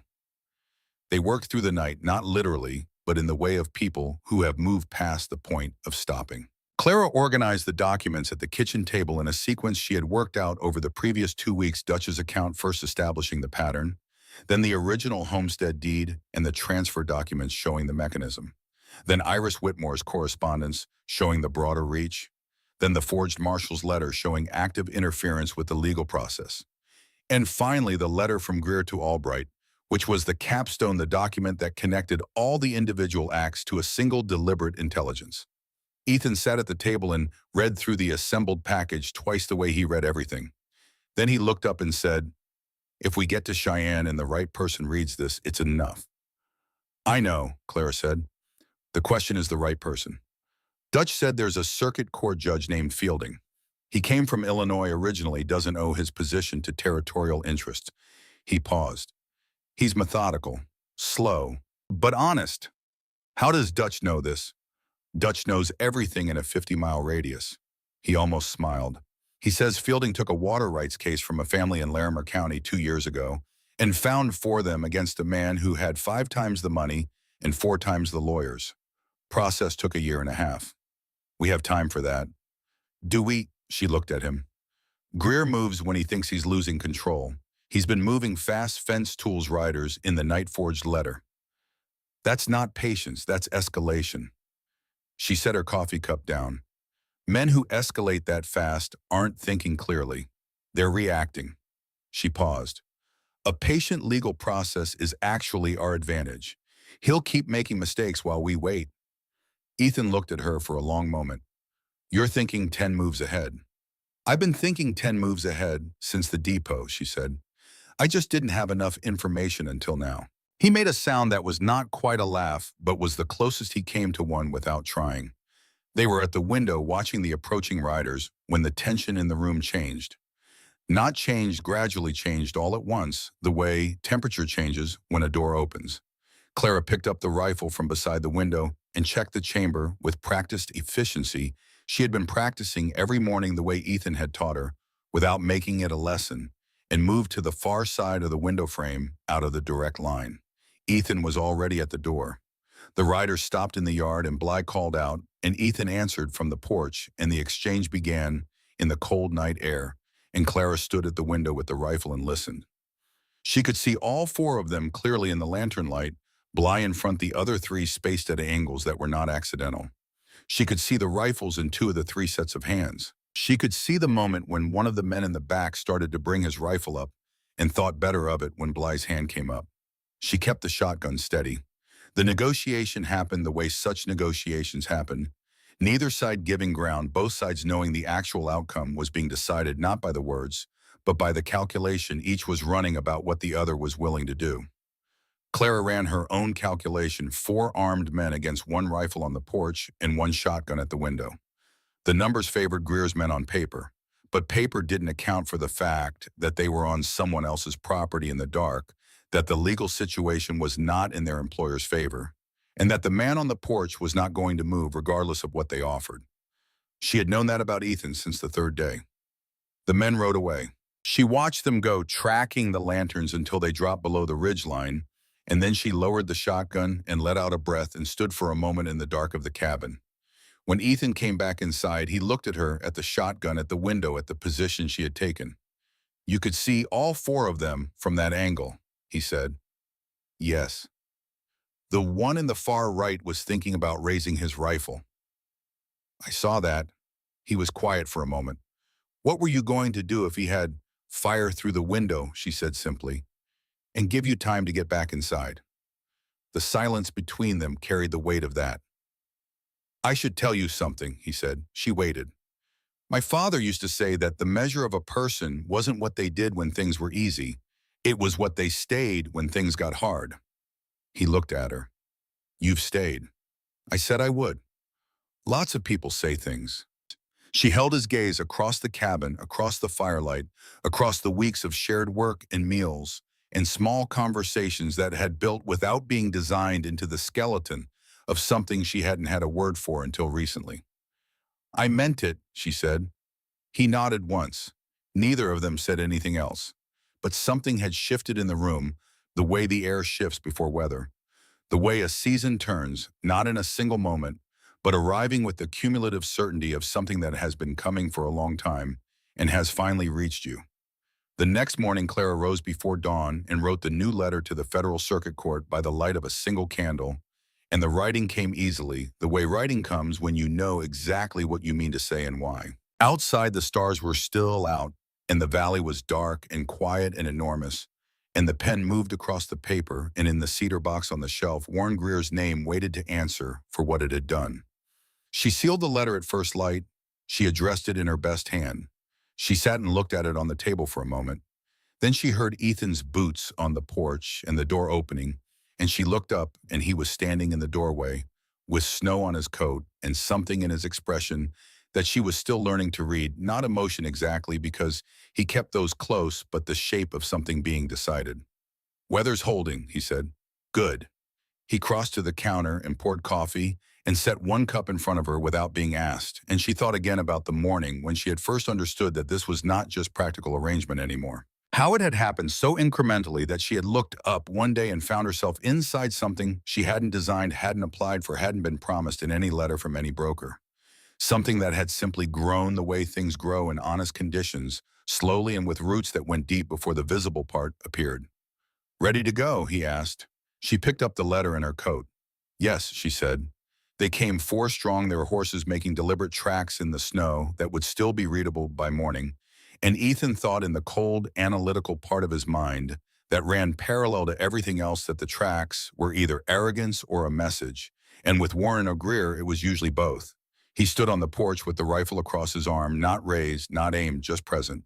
Clara was inside 2 feet from the window, with the loaded shotgun and instructions to stay out of sight unless the math changed. He trusted her to know when the math changed. He was learning to trust her judgment about a great many things. The rider in front was a man called Trace Bly. He recognized him from the day Greer had first ridden up. Young, lean, with a particular kind of watchful stillness of someone who'd been hired for exactly this kind of night work. Behind him, 3 others, hired men, faces he didn't know. "Hart," Bly called. "Cole," Ethan said. A pause, the courtesy corrected. "Mr. Greer wants to make you an offer." "Mr. Greer can make his offers in daylight. He thought you might be more receptive to negotiation at a quiet hour." He thought wrong. Bly shifted his horse. The 3 men behind him held their positions, not casual, not quite threatening, somewhere in the practice space between the two. $500, Bly said. Cash tonight. For the woman's upkeep and your trouble. She comes back with us. You keep the money, keep your ranch, keep the peace. Ethan looked at him for a long moment. She's not merchandise, he said. There's no transaction to have. Mr. Greer has a contract. He doesn't. She explained this to him personally clearly with documentation in front of witnesses. Ethan's voice was even and unhurried. The answer was no then. It's no now. The answer will be no at any quiet hour you care to ride up here. Bly leaned forward in the saddle. You understand what you're risking. I understand what I'm protecting. Cole. A different voice, one of the men in the back, older, rougher-edged. Don't be a fool. You're one man with a piece of property this size and no allies. Greer controls the water rights on 4 of the 5 ranches between here and the railroad. He can make your grazing contracts disappear, your market access, your credit at the supply house. A pause. He can make it so you can't sell a single head of cattle this spring. Ethan said nothing. All this over a woman who doesn't even belong here, the man finished. She's standing right behind that window with a loaded shotgun, Ethan said. So I'd be careful about the word doesn't belong. Bly looked at the window, then back at Ethan. Then he gathered his reins in a slow, deliberate movement that was meant to look unhurried and mostly succeeded. Mr. Greer will be disappointed, he said. I expect so. Get off my land. They turned and rode back down the trail. Ethan stood on the porch until the lanterns disappeared below the ridgeline, and then he went inside. Clara was standing with the shotgun at the window, still watching the dark where the lights had gone. She turned when he came in, and for a moment, neither of them spoke. $500, she said finally. Yeah, that's a lot of money to spend on a woman you don't want. It's a small price to pay for the problem going away quietly. He set his rifle by the door. He's not spending it for you. He's spending it for the version of this that doesn't end up in a courthouse. Clara set the shotgun down and crossed her arms. She looked at the window where the dark had swallowed the riders, and then she turned and looked at Ethan with that direct gaze of hers, the one that had over the past 2 weeks begun to feel less like an evaluation and more like a form of trust. They'll come back, she said. Yes. With more probably. Probably. She was quiet for a moment. Outside, the wind moved through the pines, and somewhere distant, a coyote said something to the dark. What would it take, she asked, for him to actually stop? Ethan sat down in the chair by the stove and looked at the fire. Public accountability, the kind he can't buy his way out of. Greer's power is built on the assumption that no one will challenge him openly, that anyone with sense will weigh his resources against theirs and decide the fight isn't worth it. He paused. He's used that calculation to take a lot of things from a lot of people. And he's right usually. Most people fold. We haven't folded. We haven't, which is why he's escalating. He met her eyes. The $500 was the last reasonable offer. Whatever comes next won't look like an offer. Clara sat down across from him. The fire moved. The cabin was warm. Outside, the night was full of cold and dark, and the particular quality of stillness that follows a threat that hasn't finished happening yet. Tell me about your father, she said. The request was quiet, and it landed somewhere unexpected. Ethan looked at her for a moment with the expression of someone deciding whether to open a door. Then he said, he was a fair man. Not easy, but fair. He built that homestead from scratch, 80 acres to start expanded to 300 over 20 years. Water rights on the Clearwater tributary. He paused. He died of a fever when I was 24. I was up north working a trail drive. By the time I got back, 6 weeks later, the land had already been transferred. Through Greer, through a county clerk who didn't exist anymore, and a judge in Cheyenne who retired 6 months after signing. He was looking at the fire now, not at her. There were supposed to be safeguards. There's always supposed to be safeguards. His voice was level and dry and entirely without self-pity, the voice of someone who had processed the anger a long time ago and was now living in what the anger left behind. The attorney I consulted said I might have a case in 5 years, maybe 10, if I could find the witnesses and afford the lawyers. He didn't say it couldn't be done. He said it would cost everything I had and I might lose anyway.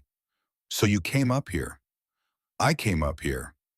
He looked at his hands, built something small enough to defend.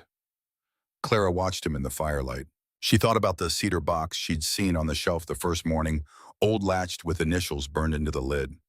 She thought about the looks on his face when she'd said Warren Greer's name that first night, and how she'd filed it away because she understood instinctively that some rooms take time to be invited into. Your father's land, she said. Is it still in play, legally speaking? Statute of limitations ran out 3 years ago. On the original claim, what about the fraud? He looked up sharply. What? If the transfer was fraudulent, if Dutch's account is accurate, if the clerk who signed was operating outside his authority, that's not a property dispute. That's a criminal proceeding. She held his gaze. Fraud has different timelines. The silence that followed was very particular. The kind of silence a room gets when something has been said that changes the shape of what's inside it. I hadn't thought about it that way, Ethan said very quietly. Dutch said the original claimant signed under coercion. If your father's transfer was part of the same pattern, we'd need his original deed, his claim documents. Ethan's voice had changed, still careful, but moving faster now the way water moves when a channel opens.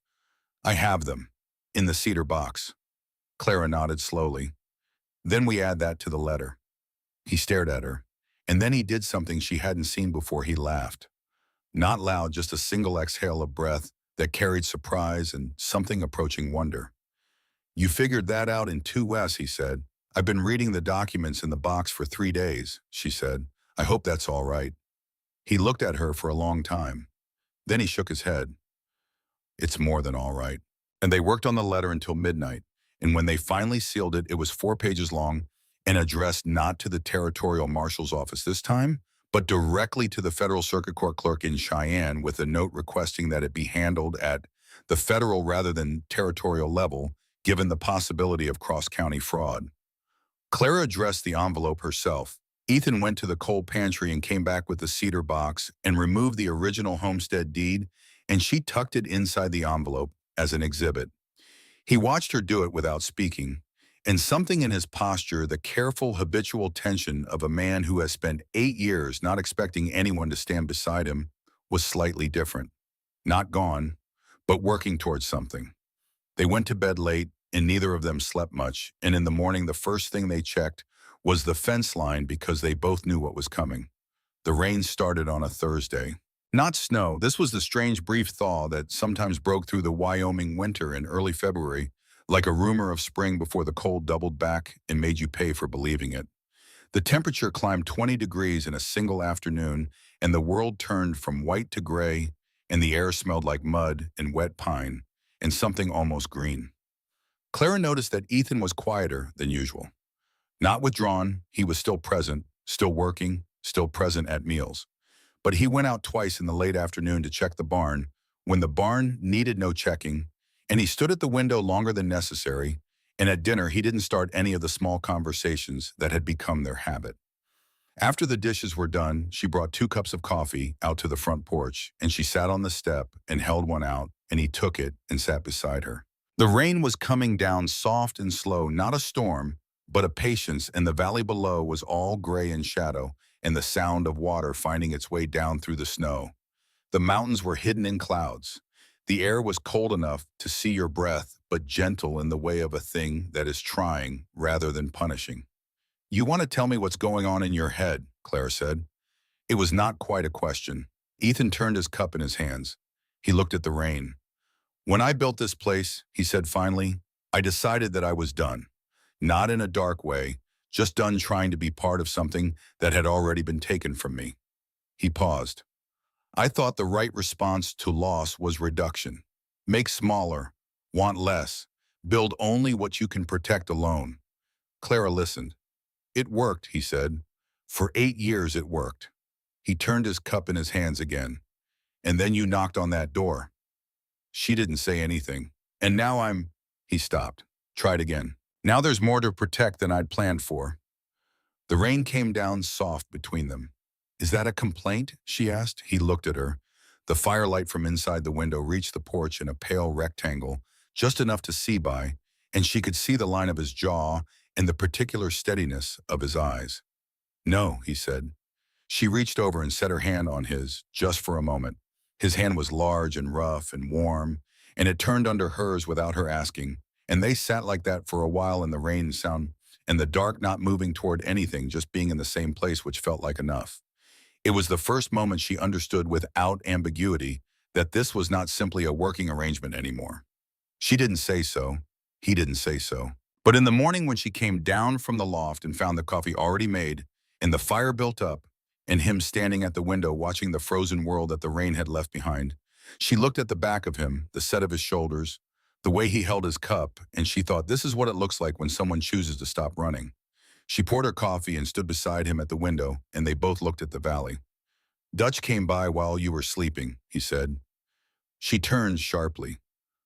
Before dawn, he wanted to talk. Ethan looked at her. He says he's ready to make the statement official, and he told me something else. What? There's a woman named Iris Whitmore.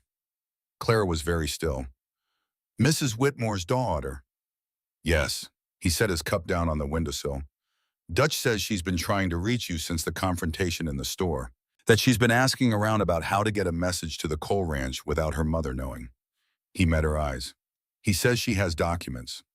Clara set her own cup down. What kind of documents? The kind that show Warren Greer interfered with the land registry in Platte County 6 years ago. A different case, nothing to do with water rights, nothing to do with my father. A ranch that went into receivership under circumstances that didn't add up. He paused. The ranch was owned by the family of Iris Whitmore's former fiancé. Greer wanted the land. The engagement was broken off 6 months after the ranch failed. The rain outside had stopped and the world was very quiet, and Clara thought about the young woman in the store, the one who had stood slightly behind her mother, and looked at Clara with an expression that was not hostility, but something more complicated. She thought about what it would feel like to watch a man systematically destroy someone you loved and spend years afterwards standing at your mother's elbow at social events while he sat in the front pew of the church and smiled at the congregation. She's been waiting a long time, Clara said softly. For someone to ask, Ethan said. Clara was already pulling on her coat. Dutch arranged the meeting at the Smithy Neutral Ground, somewhere Iris could arrive without it looking like a social call to the coal ranch. She came in through the side door at mid-morning, dressed for errands, her face arranged in the careful expression of a woman who had learned to reveal nothing in public. When she saw Clara, she stopped. Then she reached into her coat and produced a folded leather envelope held together with a cord. I've been carrying this for 4 years, she said, braced for a moment when it would matter. She looked at Clara steadily. You're the moment. Inside the envelope were 8 documents: property surveys, bank correspondence, a letter from a county clerk to a law office in Cheyenne that contained language that was even to a woman who was not a lawyer, transparently improper. And at the bottom, a personal letter from Warren Greer to a man named Albright, a land agent that contained a sentence so explicit in its instructions that Clara read it twice to make sure she hadn't misunderstood. She looked up at Iris. You've kept this in a leather envelope in your coat for 4 years, she said, since 2 months after the engagement ended. Iris's voice was steady and dry and entirely self-possessed. I took them from my father's safe before he could return them to where Greer wanted them buried. Does Greer know you have them? He knows something went missing from his correspondence. He doesn't know where. A pause. He assumes it was destroyed. Clara looked at the documents again. Then she looked at Ethan, who had been standing near the forge door, saying nothing in the way of a man who understood that this conversation was not his. You understand what this means, Clara said to Iris. Once these are submitted, he'll know exactly where they came from. Iris met her eyes. I'm aware. He'll come after your family. My family already owes him 2 years of water rights fees and 3 notes on a grazing contract that he raised without proper notice. Iris's jaw was very steady. My family is already subject to him. The only question is whether we stay that way or do something about it. She looked at Clara with an expression that had shed everything performative, all the social carefulness of the store encounter. Just a woman who had been waiting for exactly long enough. Will you use them? Yes, Clara said. Iris nodded once, turned to go. Iris. Clara spoke quietly. The young woman stopped. Thank you, Clara said. Iris looked back at her, and what was in her face was not quite a smile, but something adjacent to it. Don't thank me. Just make sure it counts. She left through the side door, and the three of them, Clara, Ethan, Dutch, stood in the smithy, in the smell of iron and fire and the particular solemn weight of something set in motion. Dutch broke the silence first. "That letter from Greer to Albright, Piet," he said carefully, "that's not just fraud. That's evidence of conspiracy to defraud a federal land claim." "I know," Clara said. "That puts this above the territorial level. Entirely." "I know." She looked at Ethan. "We need to ride to Cheyenne ourselves. We can't trust the post." Ethan was quiet for a moment. She saw him working through at the ranch the animals the time it would take the risk of being absent when Greer made his next move. She saw him weigh all of it against the documents in her hand, against 12 years of a wound that had been deciding to become a reckoning. "I'll have Roy Dunbar watch the property," he said. "He owes me a favor." A pause. "We leave tomorrow." They rode out before light, and they made it 10 miles south before they smelled the smoke. Clara was the one who turned first something in the air, a quality to it beyond wood smoke, the particular chemical sharpness of burning that was not controlled or intended. She looked back, and Ethan was already turning too, and they both saw it, a column of orange light above the ridge to the north in exactly the position of the ranch. "The barn," Ethan said, and his voice was stone. They rode back hard. The barn was fully engulfed. When they came over the ridge, the fire had caught in the hay. First she could see it in the way it moved straight up through the roof, in the pattern of something that started at the base of the feed pile. The horses were screaming. She could hear them from 50 yards away, and the sound was the worst thing she had ever heard, the particular register of an animal that is terrified and cannot understand what is happening to it. Ethan was off his horse before it had fully stopped moving. "The cattle," she started. "Side pen, get the gate. I'll get the horses." She went for the pen gate at a run, one arm up, to block the heat that was coming off the barn walls in waves. The latch was hot enough to burn through her gloves. She got it open, and the cattle came through at a panicked rush, splitting around her, disappearing into the dark yard, and she moved after them to clear a path and then turned back toward the barn. Ethan was inside. She stood at the barn door and watched the fire and counted seconds. The first horse came out at a run, the bay Patience, half blind with panic, and Ethan was behind her, already turning back. The smoke was thick, and she could hear him coughing, hear the horses moving in their stalls, hear the particular groan of structural wood that was beginning to fail. The roof shifted. A section of the east wall let go, not catastrophically, not yet, but in the way that told her it was choosing a direction, and she was through the door before she'd decided to go in, and the heat was enormous, physical, the kind that pressed against exposed skin like a hand. She found Ethan at the fourth stall with the gelding rearing against its halter, and she got on the other side, and between them they pulled the horse out, and she shoved it toward the open door and turned back. "One more," Ethan said. His voice was hoarse. "Where far end?" They went together. The smoke was so thick she was navigating by memory now, the layout she had learned in the first week, the position of each stall, the angle of the feed alley. She found the last stall by touch, got the latch, and the horse inside threw itself backward, and its hoof caught Ethan across the shoulder, and she heard the impact and heard him go down, and the world became a very particular kind of sharp. "Ethan." She was on her knees beside him in the smoke, in the fire, in the failing dark, her hands on his coat. "Ethan, get up." He was moving, stunned, but moving. "Up," she said, and she got under his arm, and he stood, and she got the horse's halter with her free hand, and they moved all three of them together in the dark and smoked toward the light that was the door. They came out gasping. The barn behind them gave a sound like an exhalation, one long structural sigh, and then the roof came down, not all at once, but in sections, the east wall following, and the fire roared up through the gap like it had been waiting for exactly that moment. Clara and Ethan sat in the snow 20 feet from the burning wreckage, and she kept her hand on his shoulder and watched the fire and breathed. The horses, all six, were standing in a ragged cluster near the fence. The cattle had scattered but were visible dark shapes moving against the white field, toothed but alive.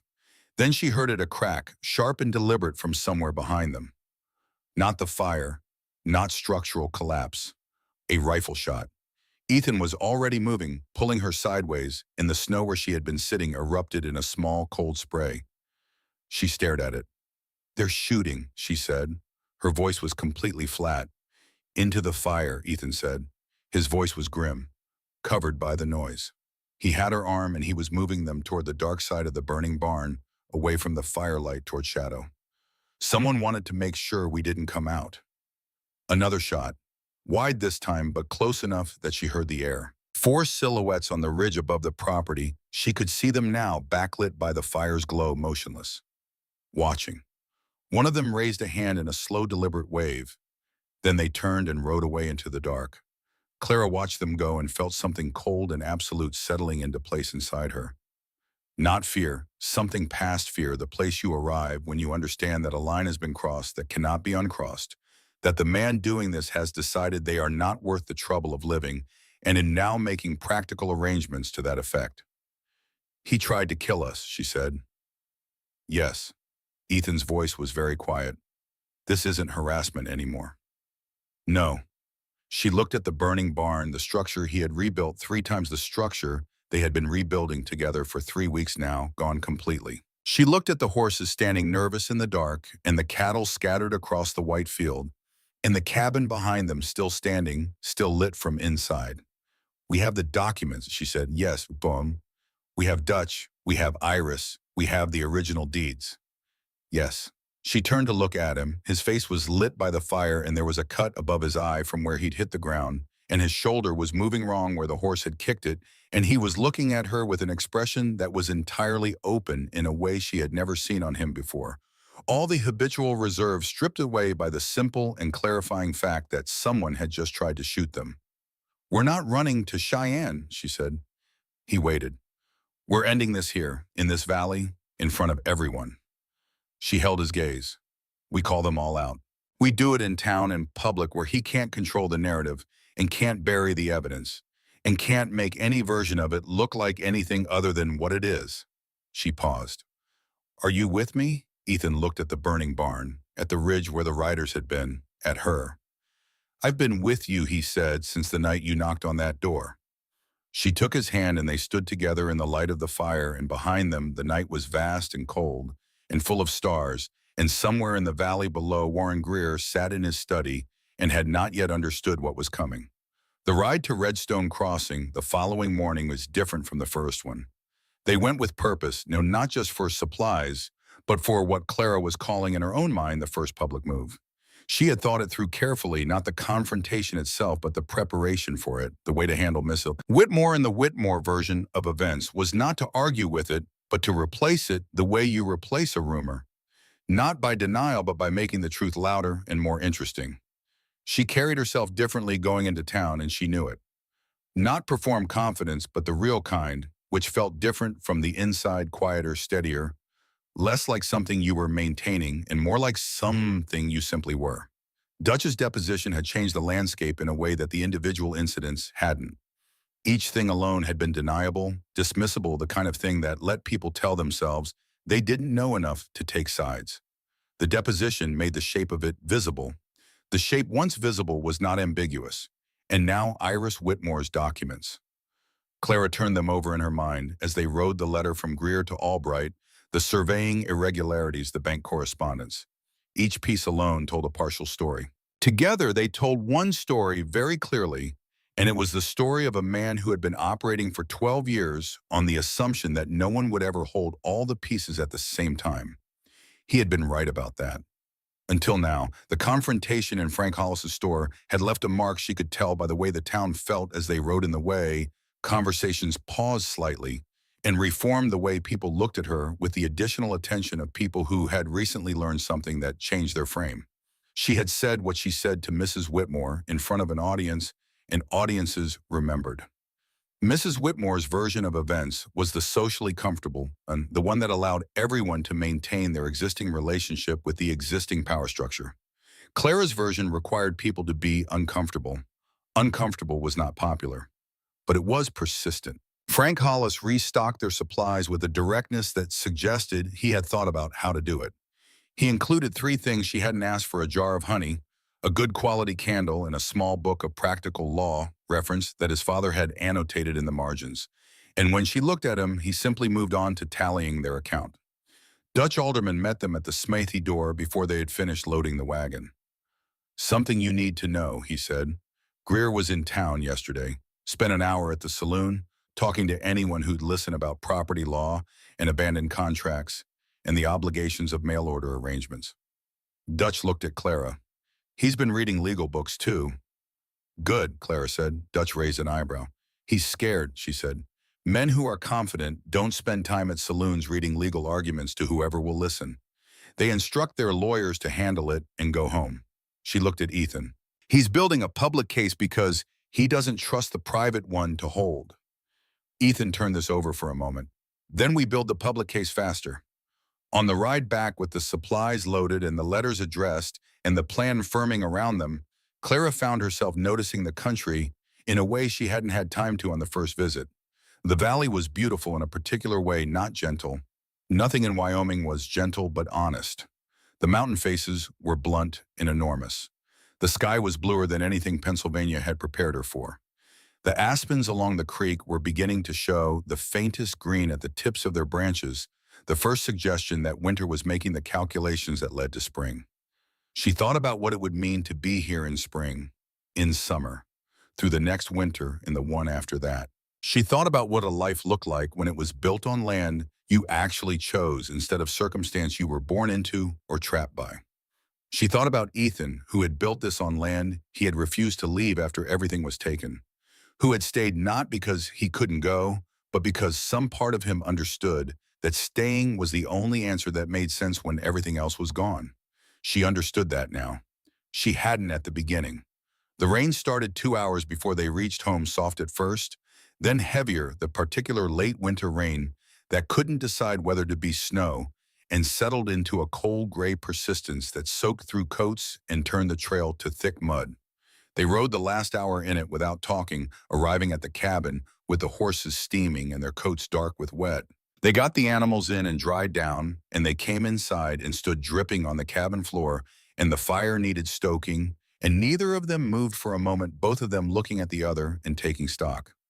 "You're soaked through," he said. "So are you." He went to stoke the fire. She changed into dry clothes in the back and came out to find him still in his damp coat standing at the stove with his back to her. She said very quietly, "Ethan." He turned. She held out his dry shirt. He looked at it for a moment, then at her, and something in the quality of the moment was different from any of the moments before it. It not dramatically, but in the way the room changes when the light changes everything the same and everything different. He took the shirt.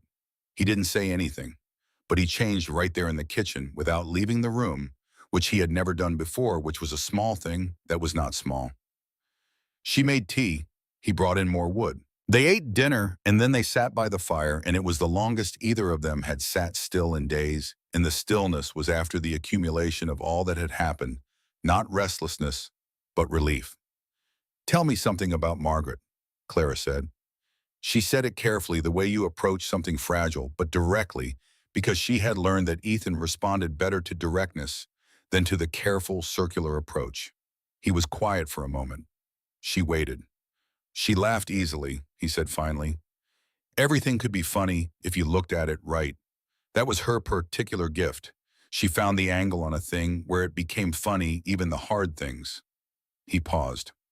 "I lost that for a while. The ability to find that angle." "Is it coming back?" Clara asked. He looked at her.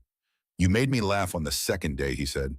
"You complained about the axe handle being too heavy in a very specific way, and I laughed. I didn't mean to, and then I was embarrassed about it."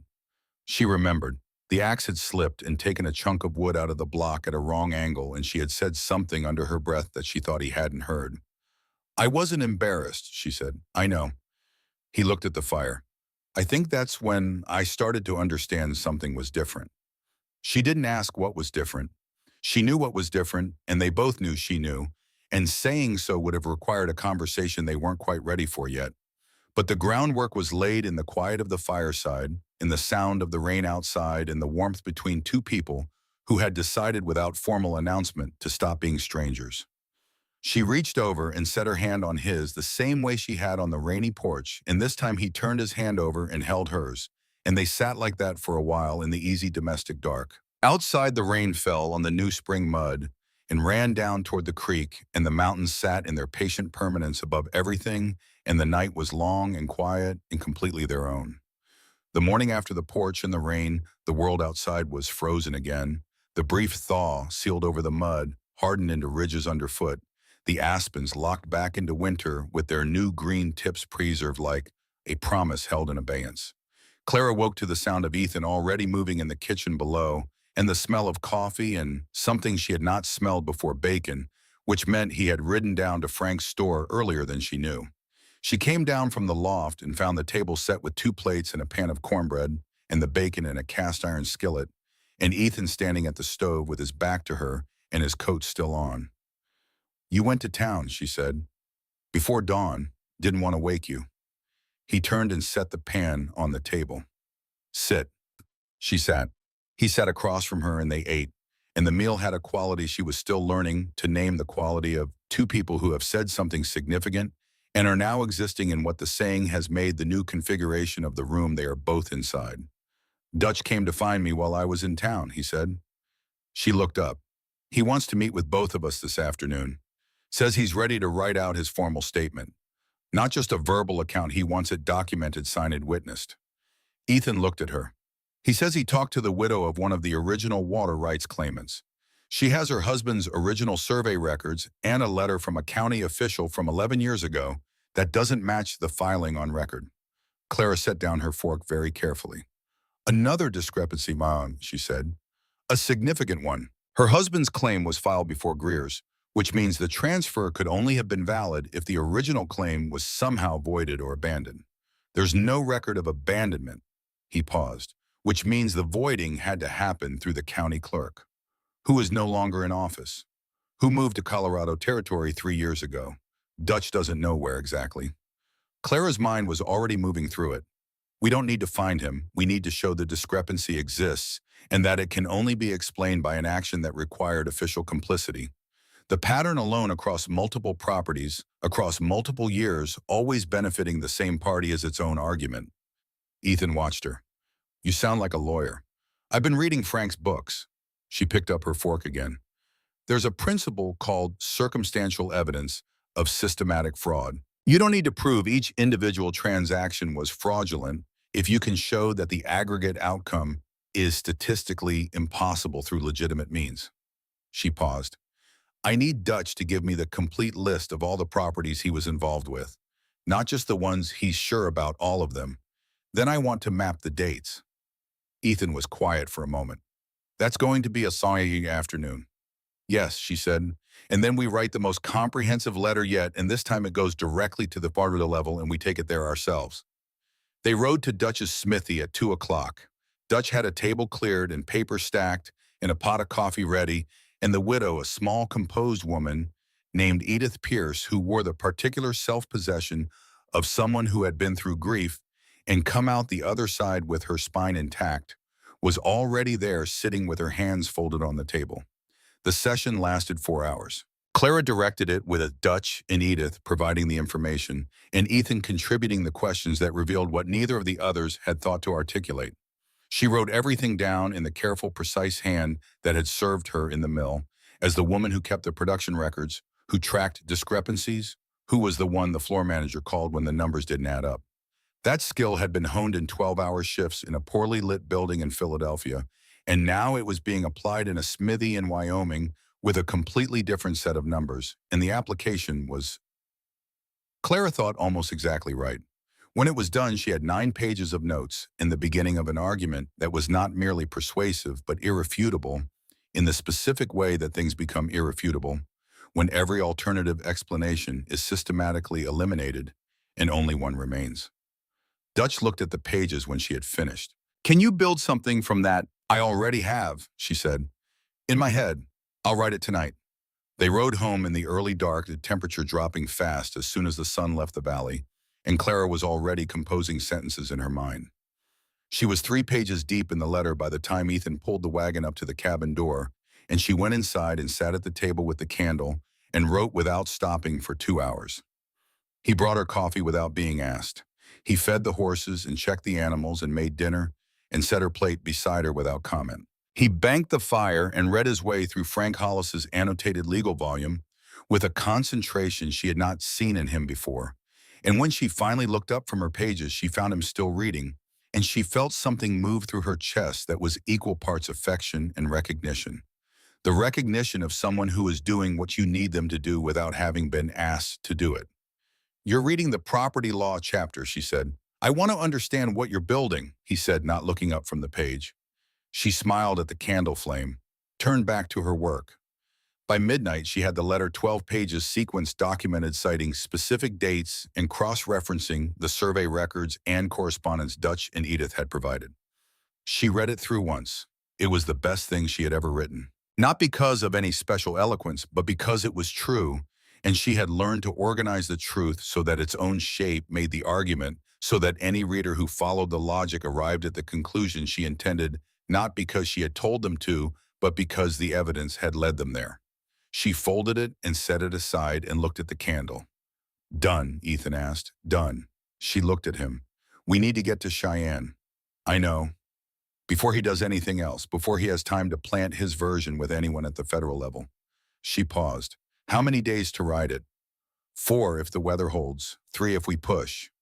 "Let's push." He closed the book and set it on the table. "We leave at first light."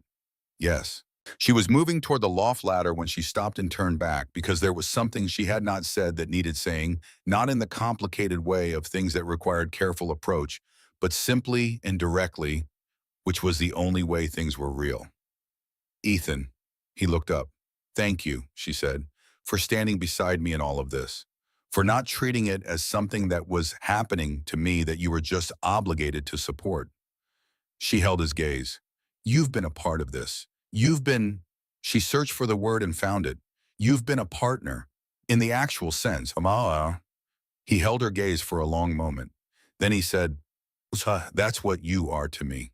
She nodded, climbed the ladder, lay in the dark above the firelight, and felt with a completeness she had not previously experienced that she was exactly where she was supposed to be. Outside, the night over Wyoming was vast and cold and full of stars, and somewhere to the south, a single light burned in the Greer ranch house where a man who had spent his whole life accumulating things that didn't belong to him was beginning to understand that not everything could be kept.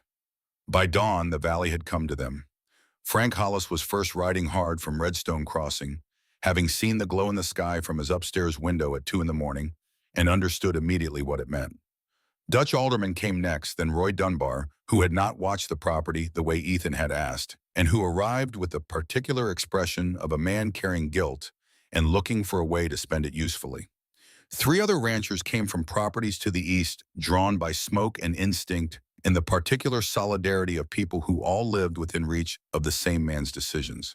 They stood in the yard in the cold morning light and looked at what was left of the barn, the blackened skeleton of the walls still standing in places, the collapsed center, the ash already beginning to cool at the edges, and they were quiet. Frank approached Ethan first. He looked at the cut above his eye and the shoulder that was not sitting right. "Anyone hurt?" Frank asked. "We're standing," Ethan said. Frank looked at the barn. His jaw worked. "You know who did this?" "I know." "Can you prove it?" Ethan glanced at Clara. She had been standing slightly apart from the group watching, and when his gaze found her, she straightened and came forward. "We can prove it," she said. She looked at the assembled men, their careful faces, the complicated math working behind their eyes. The years of Warren Greer's weight that each of them carried in their own particular way. "We have documents showing a pattern of fraud going back 12 years. We have a witness who helped construct it. We have evidence of interference with federal land claims, water rights fraud, and last night we have an attempted shooting on top of arson." She paused. "What we don't have is a safe way to get this evidence to a federal court without Greer intercepting it first." The men were quiet. Dutch Alderman stepped forward from the edge of the group. He looked at the assembled faces, men he had known for years, men he had shod horses for and fixed wagon wheels for, and listened to at the saloon when they were too frustrated with the water contracts to keep it inside. "I'm going to tell you something I should have told you years ago," Dutch said. He said it simply without preamble, and the flatness of it made people pay attention. "The water rights this man holds were acquired by fraud. I helped file the paperwork. I was young and I needed the work, and I told myself it was legal." He paused. "It wasn't entirely. And I've watched him use those rights to squeeze every ranch in this valley for a decade. I'm done watching. A rancher named Sorensen shifted. That's your word against his. I have the original filings, Dutch said. And there's a woman named Iris Whitmore who has correspondence that corroborates it. The mention of Iris Whitmore produced a particular kind of silence, the kind that happens when someone names a person everyone knows in a context nobody expected. Roy Dunbar cleared his throat. Iris Whitmore. Yes, Clara said. A beat. Then Roy said very quietly, her fiancé's family. Yes. Another beat. Then Roy looked at his boots and then at the barn and then at Ethan, and something shifted in his face, the particular expression of a man doing math that has been waiting to be done for a long time. What do you need, he asked. Witnesses, Clara said. People willing to stand in public and say what they know. Not everything just what's true. Greer is powerful because people believe his version of events. The only way to change that is to make the other version undeniable. She looked at the group. We're going to Redstone Crossing this morning. We're going to do this in front of the whole town, and I need people standing beside us who aren't afraid of what comes after. The silence stretched. Then Frank Hollis said, I'll be there. Dutch said, same. Roy Dunbar said, you should have asked me sooner. One by one, the others nodded or spoke, and not all of them. Two of the ranchers offered quiet apologies and rode away without meeting anyone's eyes. And Clara noted them and filed them away without judgment because fear was not a character flaw, and some people had more to lose than others. But when the count was done, there were 14 men standing in Ethan Cole's burned-out yard in the pale winter morning, and 14 was enough. Clara went inside to change her coat and wash the soot from her face, and when she came back out, she found Ethan at the water trough cleaning the cut above his eye with a cloth that had already turned brown. She took the cloth from him. I can do that myself, he said. You're not doing it correctly, she said, and she cleaned the cut with the same practiced efficiency he had once used on her frozen buttons. Impersonal, thorough, careful where the skin was tender. He was still under her hands in the way of someone who was not used to being attended to and didn't know what to do with it except hold very still and wait. Your shoulder, she said, it's manageable. That's not what I asked. He exhaled. It's dislocated. Dutch can set it before we ride. She stepped back and looked at him. He had soot in his hair and a healing cut, and his arm held slightly wrong, and he was looking at her with that expression she had come to know, the one that was not quite open but was moving toward it, the look of a man who has decided to stop being cautious and hasn't yet worked out what comes after that decision. Are you afraid? She asked. No. You should be a little afraid. Maybe. He held her gaze. But I've spent 8 years being afraid of the wrong things. He paused. I was afraid of caring too much about things that could be taken. Afraid that the more you have, the more you can lose. He looked at the burned barn. He took it anyway, even when I had almost nothing. He looked back at her. Turns out minimizing loss isn't a strategy. It's just a slow way to have nothing. Clara looked at him for a long moment. After this is over, she said. Yeah. We need to have a conversation. I know. About what this is. I know. His voice was quiet and certain. I'm not going anywhere. Dutch set his shoulder behind the barn, quick and unglamorous, and Ethan made a sound that was involuntary and brief and said nothing more about it. Then they saddled the horses and started down the valley. They arrived in Redstone Crossing at mid-morning. Warren Greer was already there.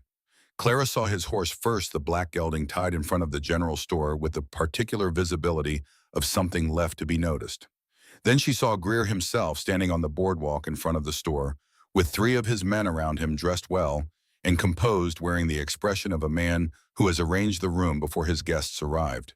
He had known they were coming. Of course he had. Someone in the group of 14 had ridden ahead, or he had simply calculated that after the barn, after the shooting, there was nowhere else for this to go. He was standing in the sun in the center of town because he had decided to own this scene before they arrived. The town had come out to watch. People stood on both sides of the main street, in doorways, at windows, a few openly in the road. The blacksmith boy from the saloon, 2 women from the church auxiliary, 3 men from the hardware store. All the small, specific population of a place where news traveled by foot and yesterday's fire had been visible from every high window in town. Ethan reined in the wagon at the edge of the clearing that had formed naturally around Greer, and the 14 men behind him spread out and stopped, and the silence that settled was the loudest thing Clara had ever heard. She climbed down from the wagon herself before Ethan could come around to help her, and she walked forward through the cold morning air with her coat straight and her chin level, and she stopped 10 feet from Warren Greer and looked at him and, "Miss Maddox," he said pleasantly, "you look like you've had a difficult night." "Someone burned our barn and shot at us," she said. "Yes, a terrible thing." His concern was so practiced it had lost all connection to the feeling it was imitating. "I heard about the fire, dreadful accident." "It wasn't an accident, and you know it wasn't." She kept her voice level. "We have 4 witnesses who saw your men on the ridge above the property. We have a rifle shot pattern in the snow documented by 3 people this morning. We have the tracks of 4 horses on the south trail that lead to your property." She paused. "But that's only the beginning of what we have." Greer's expression didn't change. He was very good at expressions not changing. "You're making serious accusations, Miss Maddox." "I'm stating facts." She reached into her coat and produced the leather envelope, Iris's documents, the original deeds, Dutch's written statement. All of it, the accumulated weight of 12 years of a man's careful wrongdoing. "This is a federal complaint, Mr. Greer, addressed to the Circuit Court in Cheyenne. It documents water rights fraud affecting 11 ranches in this valley over a period of 12 years. It documents the illegal transfer of homestead land belonging to the Cole family through a county clerk acting outside his authority, and a judge who received payment through a law office you owned through for a proxy." She held it up so the assembled crowd could see it. "It documents what happened to the Whitmore Ranch and the Pearson Ranch and 3 other properties that failed or changed hands under suspicious circumstances over the past decade." Greer smiled. "A letter is not a verdict." "No, but a letter with this many witnesses, this much documentation, and this many names is a very compelling start." She looked at him.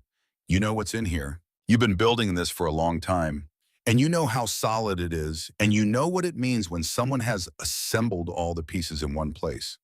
She paused. "Tell me, how many judges do you own in Cheyenne?" "All of them, because you'd need all of them." The crowd was absolutely still. Greer's composure was holding, but it was holding the way a dam holds, not with ease, but with the specific, effortful tension of something working very hard against pressure. His eyes moved from Clara to Ethan to Dutch to the men standing in a line behind them, and Clara watched him do the calculations she knew he was doing, the count of aligned forces, the assessment of where the weight had moved. "I'll have you charged with defamation," he said softly. "Both of you. Slander, libel." "Then we'll see each other in court," Clara said, "which is exactly where I want to be." A movement from the edge of the crowd. Clara caught it peripherally, someone stepping forward from the watching faces, someone who had been standing in the back and was now moving toward the center. She turned. He was young, early 20s, with a narrow face and hands that were red from cold and recent work. He was wearing a Greer Ranch coat, the kind that had the brand mark on the left shoulder. He stopped between the 2 groups and stood there looking at the ground for a moment, and then he looked up and looked at Ethan, and something moved through his face that was complicated and old. "Mr. Cole," he said. Ethan went very still. Clara looked at Ethan. His face had changed, not to something she could easily name, but to something that suggested recognition. Something that went older and deeper than the barn burning. "Jesse," Ethan said, very quietly, "Jesse Cade." Clara would learn the name later, would piece together the shape of it from what he said next, and what Ethan told her that night when the day was done and the fire was low, and they were finally alone. Jesse Cade, who had been the nephew of Margaret Cole, who had been Ethan's wife before the fever took her and their daughter 8 years ago in the same autumn season. Jesse, who had been 14 years old when that happened, too young to be held responsible for the grief of others, but old enough to carry it, and who had ended up 3 years later working for Warren Greer because he had needed money and had no one left to ask for it, and who had told himself the work was just work. He stood in the center of the street, and he looked at Ethan and he said, "I was there last night." The silence that followed was absolute. "I was one of the 4 on the ridge." His voice was steady in the way of someone who has decided to be steady, who is actively choosing it against the alternative. "Mr. Greer gave the order, told us to set the fire and make sure they didn't come out of it." He swallowed. "Bly did the shooting. I didn't shoot, but I was there and I didn't stop it, and that's the same thing." He reached into his coat and produced a small book, a journal worn the kind a man might use to note down wages and dates. I've been writing down everything for 2 years. Every order he gave. Dates times what was done. I've got the fence cutting the tools, the riders who came to the property last night. He looked at Greer. I signed on to work cattle. That's all I signed on for. Greer took a step forward. You? I owe your family something, Jesse Cade said, looking only at Ethan. I owe Margaret's memory something. I didn't know how to pay it until right now. He turned to Frank Hollis, who was standing at the edge of the crowd. I'd like to surrender myself for questioning, and I'd like this to go in the record as a voluntary statement. Frank Hollis was not a lawman, but in the absence of a lawman, he was the closest thing this valley had to one, and everyone knew it and deferred to it, and he accepted the journal from Jesse Cade's hand with a gravity equal to the moment. It'll go in the record, Frank said. Ethan had not moved. He was looking at Jesse Cade with an expression that Clara, watching him, could not fully read, something that was not forgiveness exactly, because forgiveness takes longer than a moment, but something adjacent to it. Something that recognized a person choosing correctly when they could have chosen otherwise.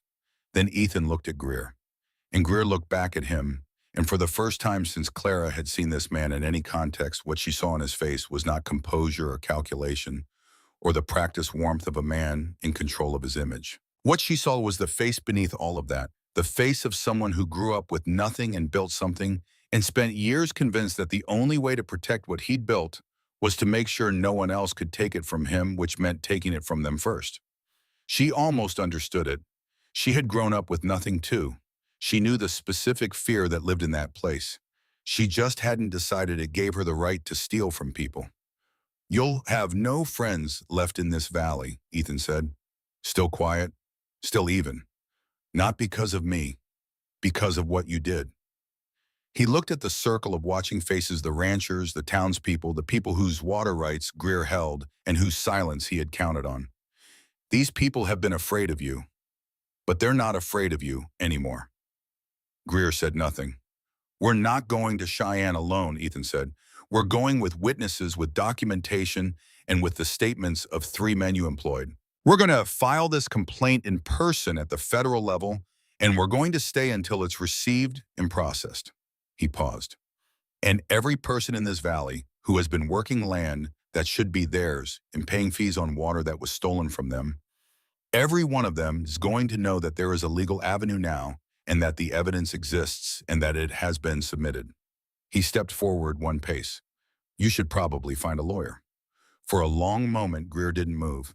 Then his man Bly, who had been standing 2 feet to his right and had just heard his name spoken aloud in connection with a rifle shot at 2 people, made a quiet decision and took 1 step sideways, separating himself from the man he'd been paid to stand beside. The second Greer man followed, then the third. Greer stood alone on the boardwalk in the winter sunlight, and the crowd watched, and nobody moved to stand beside him. It was Dutch Alderman who did the practical thing. He crossed the open space, pulled a length of rope from his belt, and said very matter-of-factly, I'm detaining you for the territorial marshal pending investigation of criminal charges. You can come quietly, or you can make this uglier than it already is. A pause. I'd recommend coming quietly. Greer came quietly. The marshal arrived the following morning, not from Cheyenne, but from the territorial substation 60 miles north.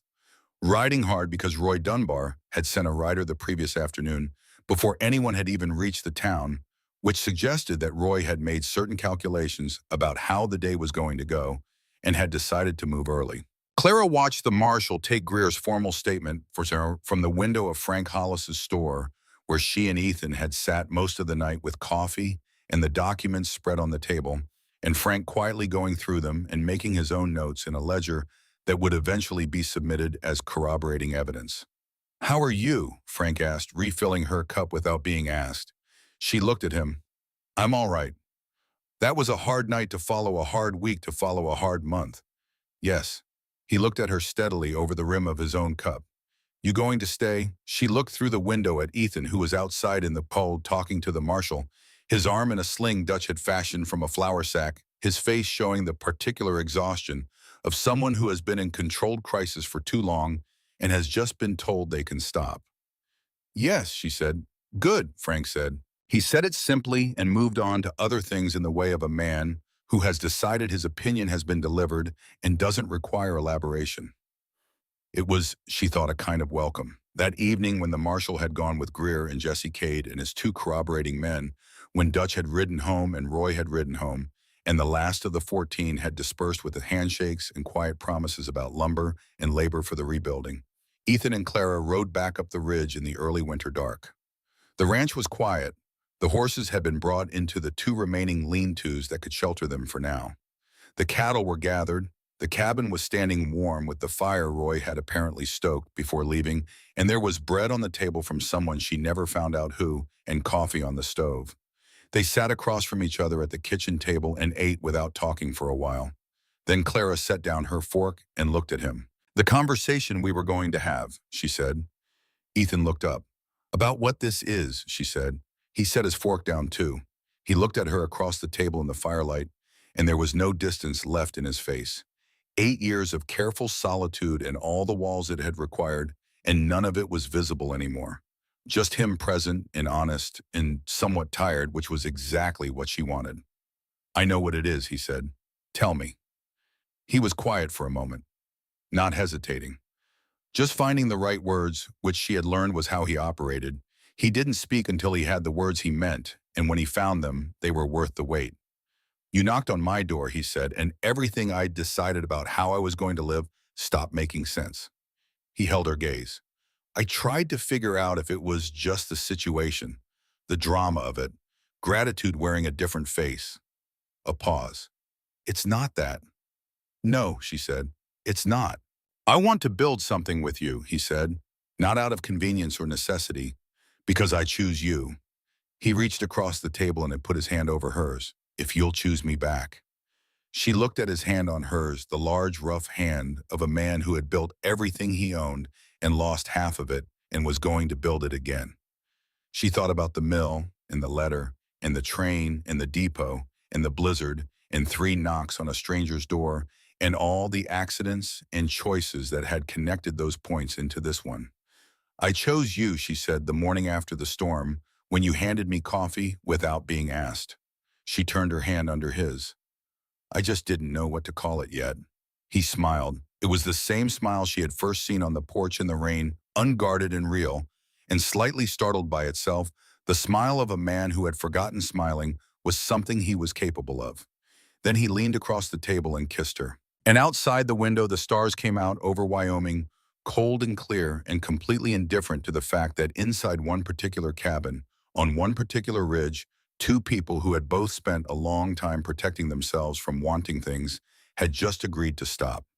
The morning after everything had a quality of aftermath that Clara had not anticipated. She had expected the clarity that sometimes follows crisis, the sharp, simple brightness of having survived something that was trying to kill you. What she felt instead was a complicated exhaustion, physical, yes, but also the particular weariness of someone who has been running hard towards something for a long time and has just arrived and found that arrival is not rest. The barn was gone. They were standing. 14 people had come and made statements and made promises about lumber and labor. Jesse Cade had stepped forward and changed the shape of everything by choosing to be something other than who he had been. Iris Whitmore's documents were in Clara's coat. Dutch's deposition was in the envelope with the others.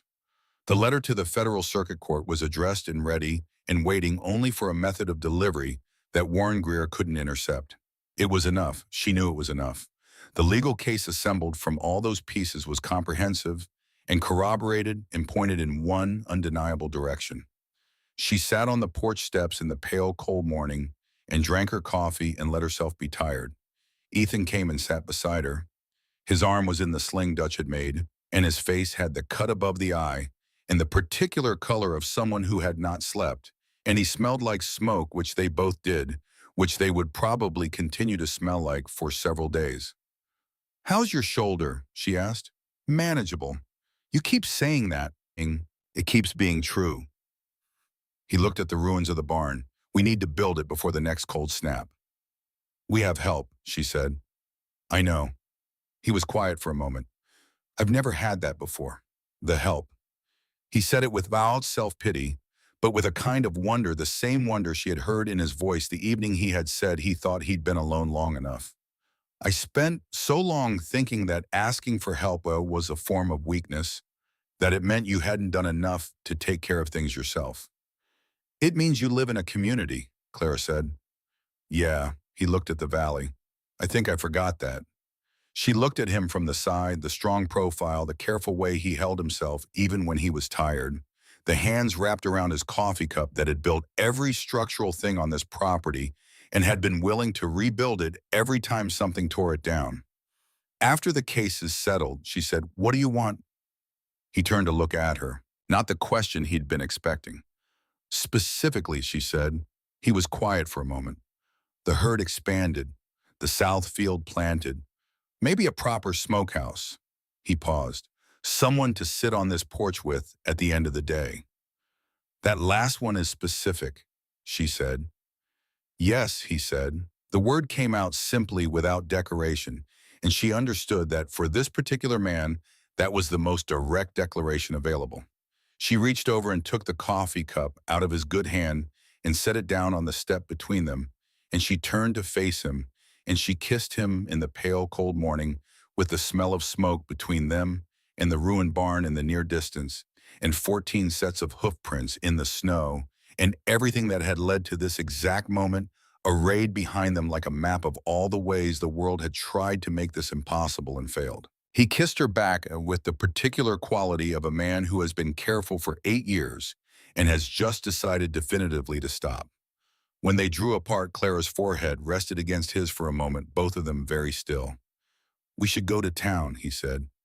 "Yes," she said. "We should do it today, before he recovers his composure and plants his version everywhere it hasn't reached yet." "I know. And we should go with all of it, the documents, the statement of witnesses, Dutch and Iris and Roy and Frank and anyone else who will stand in public and say what they know." "Yes," she pulled back and looked at him. "All of it today in front of everyone. It's going to be loud." "Good. I want it to be loud. I want the whole valley to hear it at the same volume and in the same breath so there's no gap for his version to fill." She stood up. "Let me get the envelope." They rode into Redstone Crossing at a pace that felt like a decision, and the town turned out the way small towns turn out when something is about to happen that everyone has been waiting for. Not a mob, a community, which was a different thing, and the difference was important. Frank Hollis was on the boardwalk when they arrived. He had the look of a man who had been there for a while, and he gave Ethan a nod that carried a year's worth of things unsaid in a single exchange of masculine acknowledgement that Clara found herself grateful she could read. Dutch Alderman Airman came from the Smithy Arms, cross-face composed. Roy Dunbar from down the street, moving quickly with 3 other ranchers Clara recognized from the barn-raising morning. Iris Whitmore from the side road on foot alone, carrying the leather envelope she had entrusted to Clara, and then asked to carry herself to the confrontation because she had said she wanted to be the one to produce it, the one to show her own face. And Warren Greer, who had indeed calculated all of this and arrived first. He stood on the boardwalk and he was composed and he was rehearsed and he had the controlled expression of a man who had won difficult scenes before and expected to win this one. And Clara looked at him and thought he doesn't know about Jesse Cade. That was the variable he hadn't accounted for. He had planned for Dutch. Dutch was the obvious weak point, the man he knew had information. He had probably planned for Iris, or at least for the possibility that documents had not been as thoroughly buried as he'd believed. He had planned for the formal legal challenge.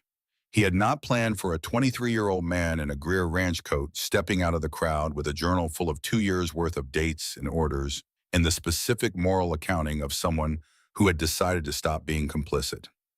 Clara watched the moment when Greer realized. Watched the calculation behind his eyes. Running fast, trying to find the response, trying to find the angle.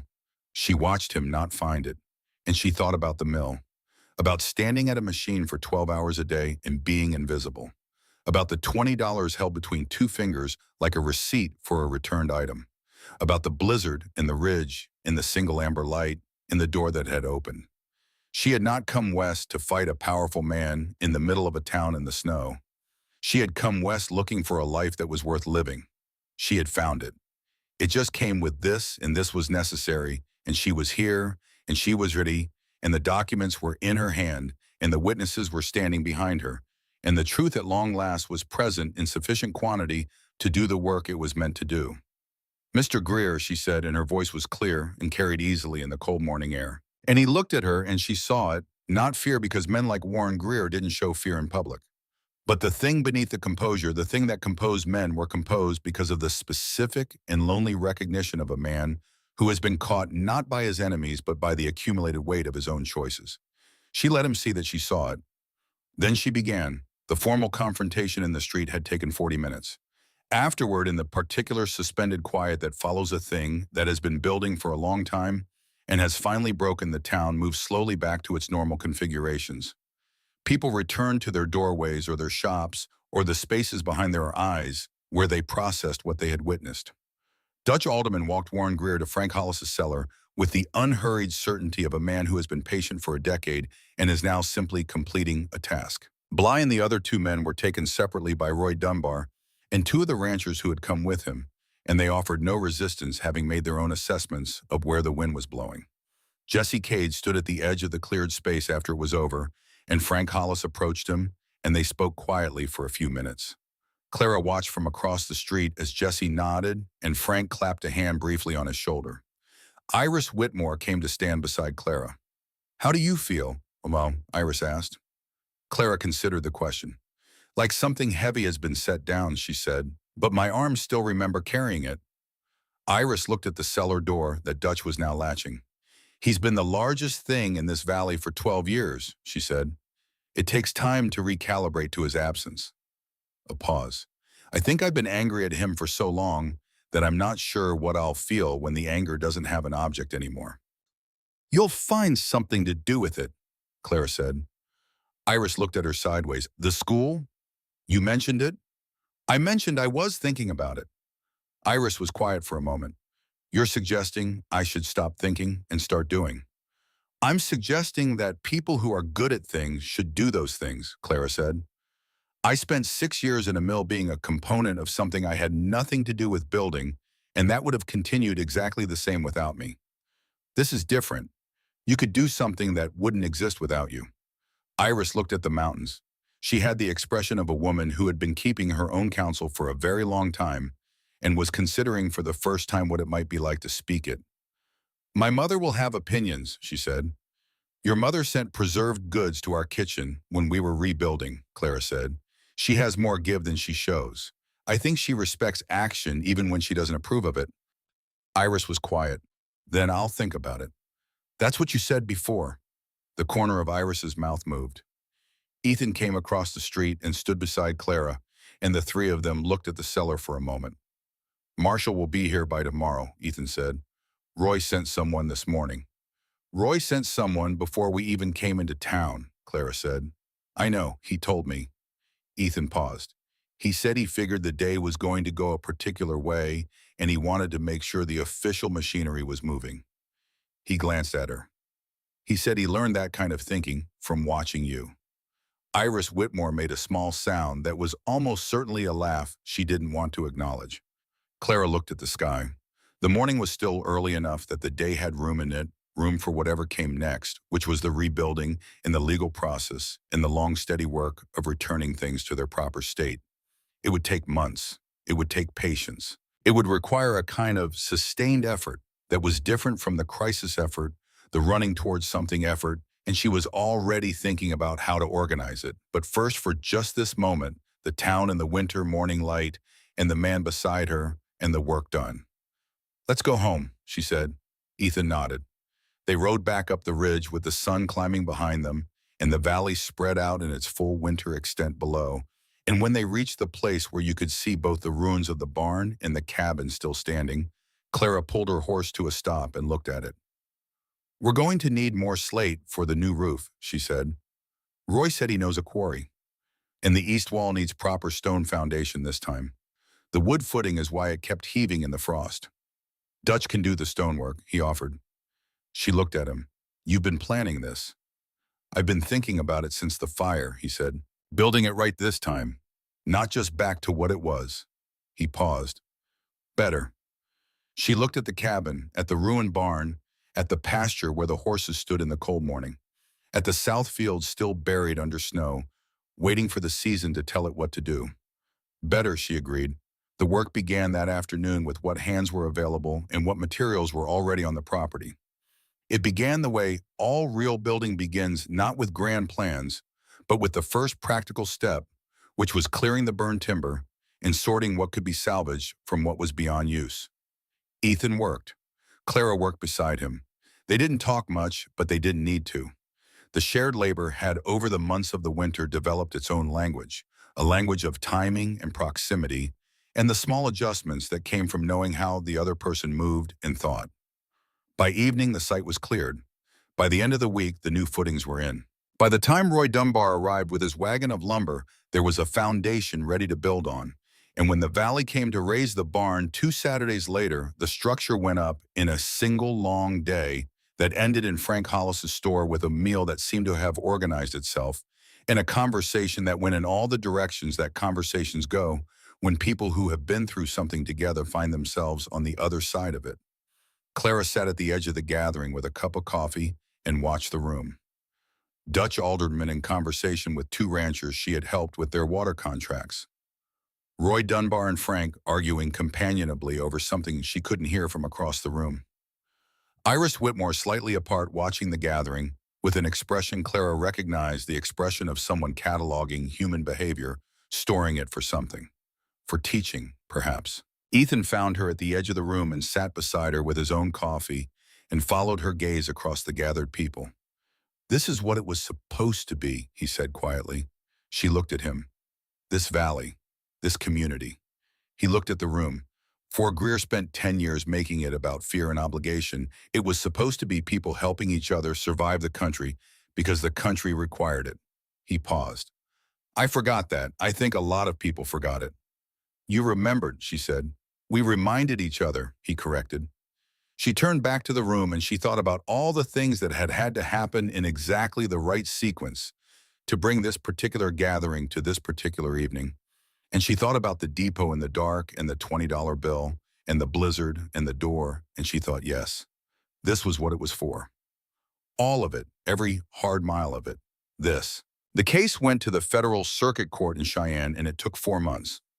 Not 4 months of waiting, exactly 4 months of the particular slow-moving urgency of legal proceedings where things happen steadily, but never quite as fast as the people involved needed them to. Clara and Ethan made 2 trips to Cheyenne themselves, riding 4 days each way in early spring when the passes opened enough to travel. Dutch made 1 trip alone to get his deposition before a clerk who listened with the careful attention of someone who understood he was holding something significant. Iris Whitmore sent her documents with a courier and a notarized statement of provenance. Jesse Cade cooperated fully.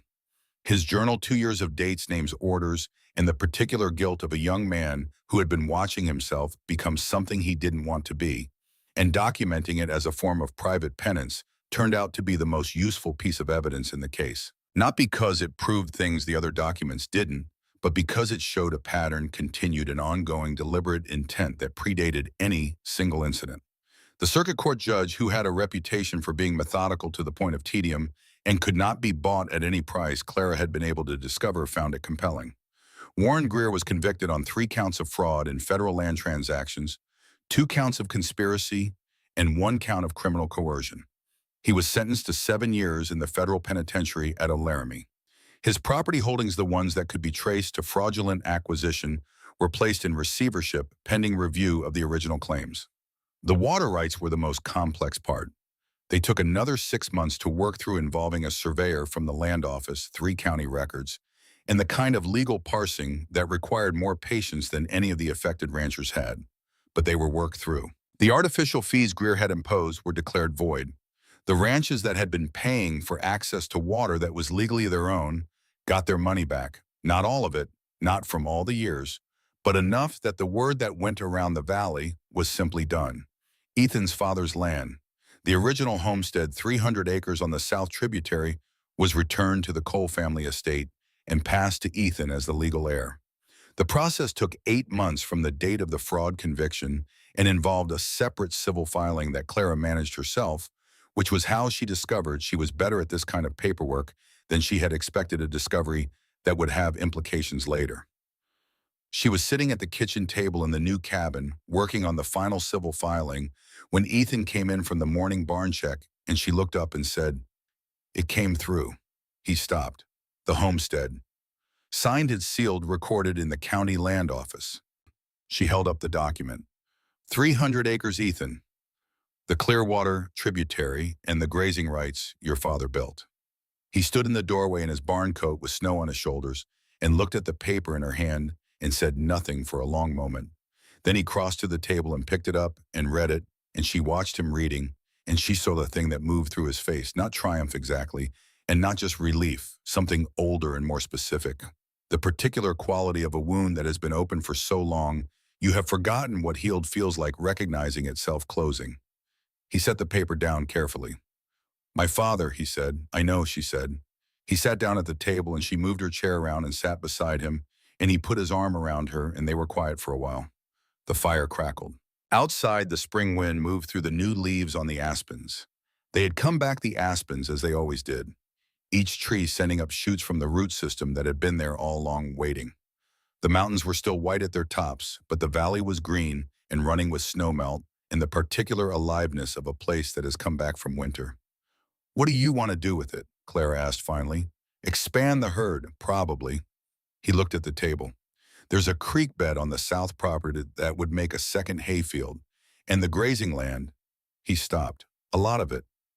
"We have time," she said. "We do." He looked at her. "We do." The rebuilding had taken the winter. The new barn went up in 8 days because 14 men showed up to raise it. And between Dutch's ironwork and Roy Dunbar's carpentry, and the two Sorensen brothers' experience with post and beam construction, what had taken Ethan 3 weeks alone, the last time took less than 1 week with the right people.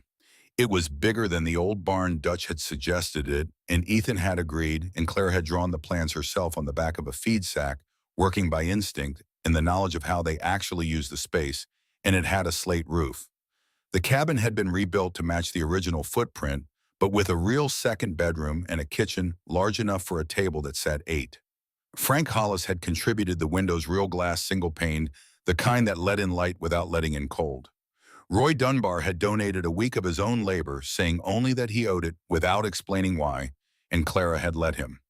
Mrs. Whitmore had not come to help, but she had sent a hamper of preserved goods with a note that said simply, "For the kitchen." It was not an apology, and it was not quite a welcome, and Clara had accepted it for exactly what it was, a woman deciding to revise her position by inches, which was the only way such women moved, and which was enough.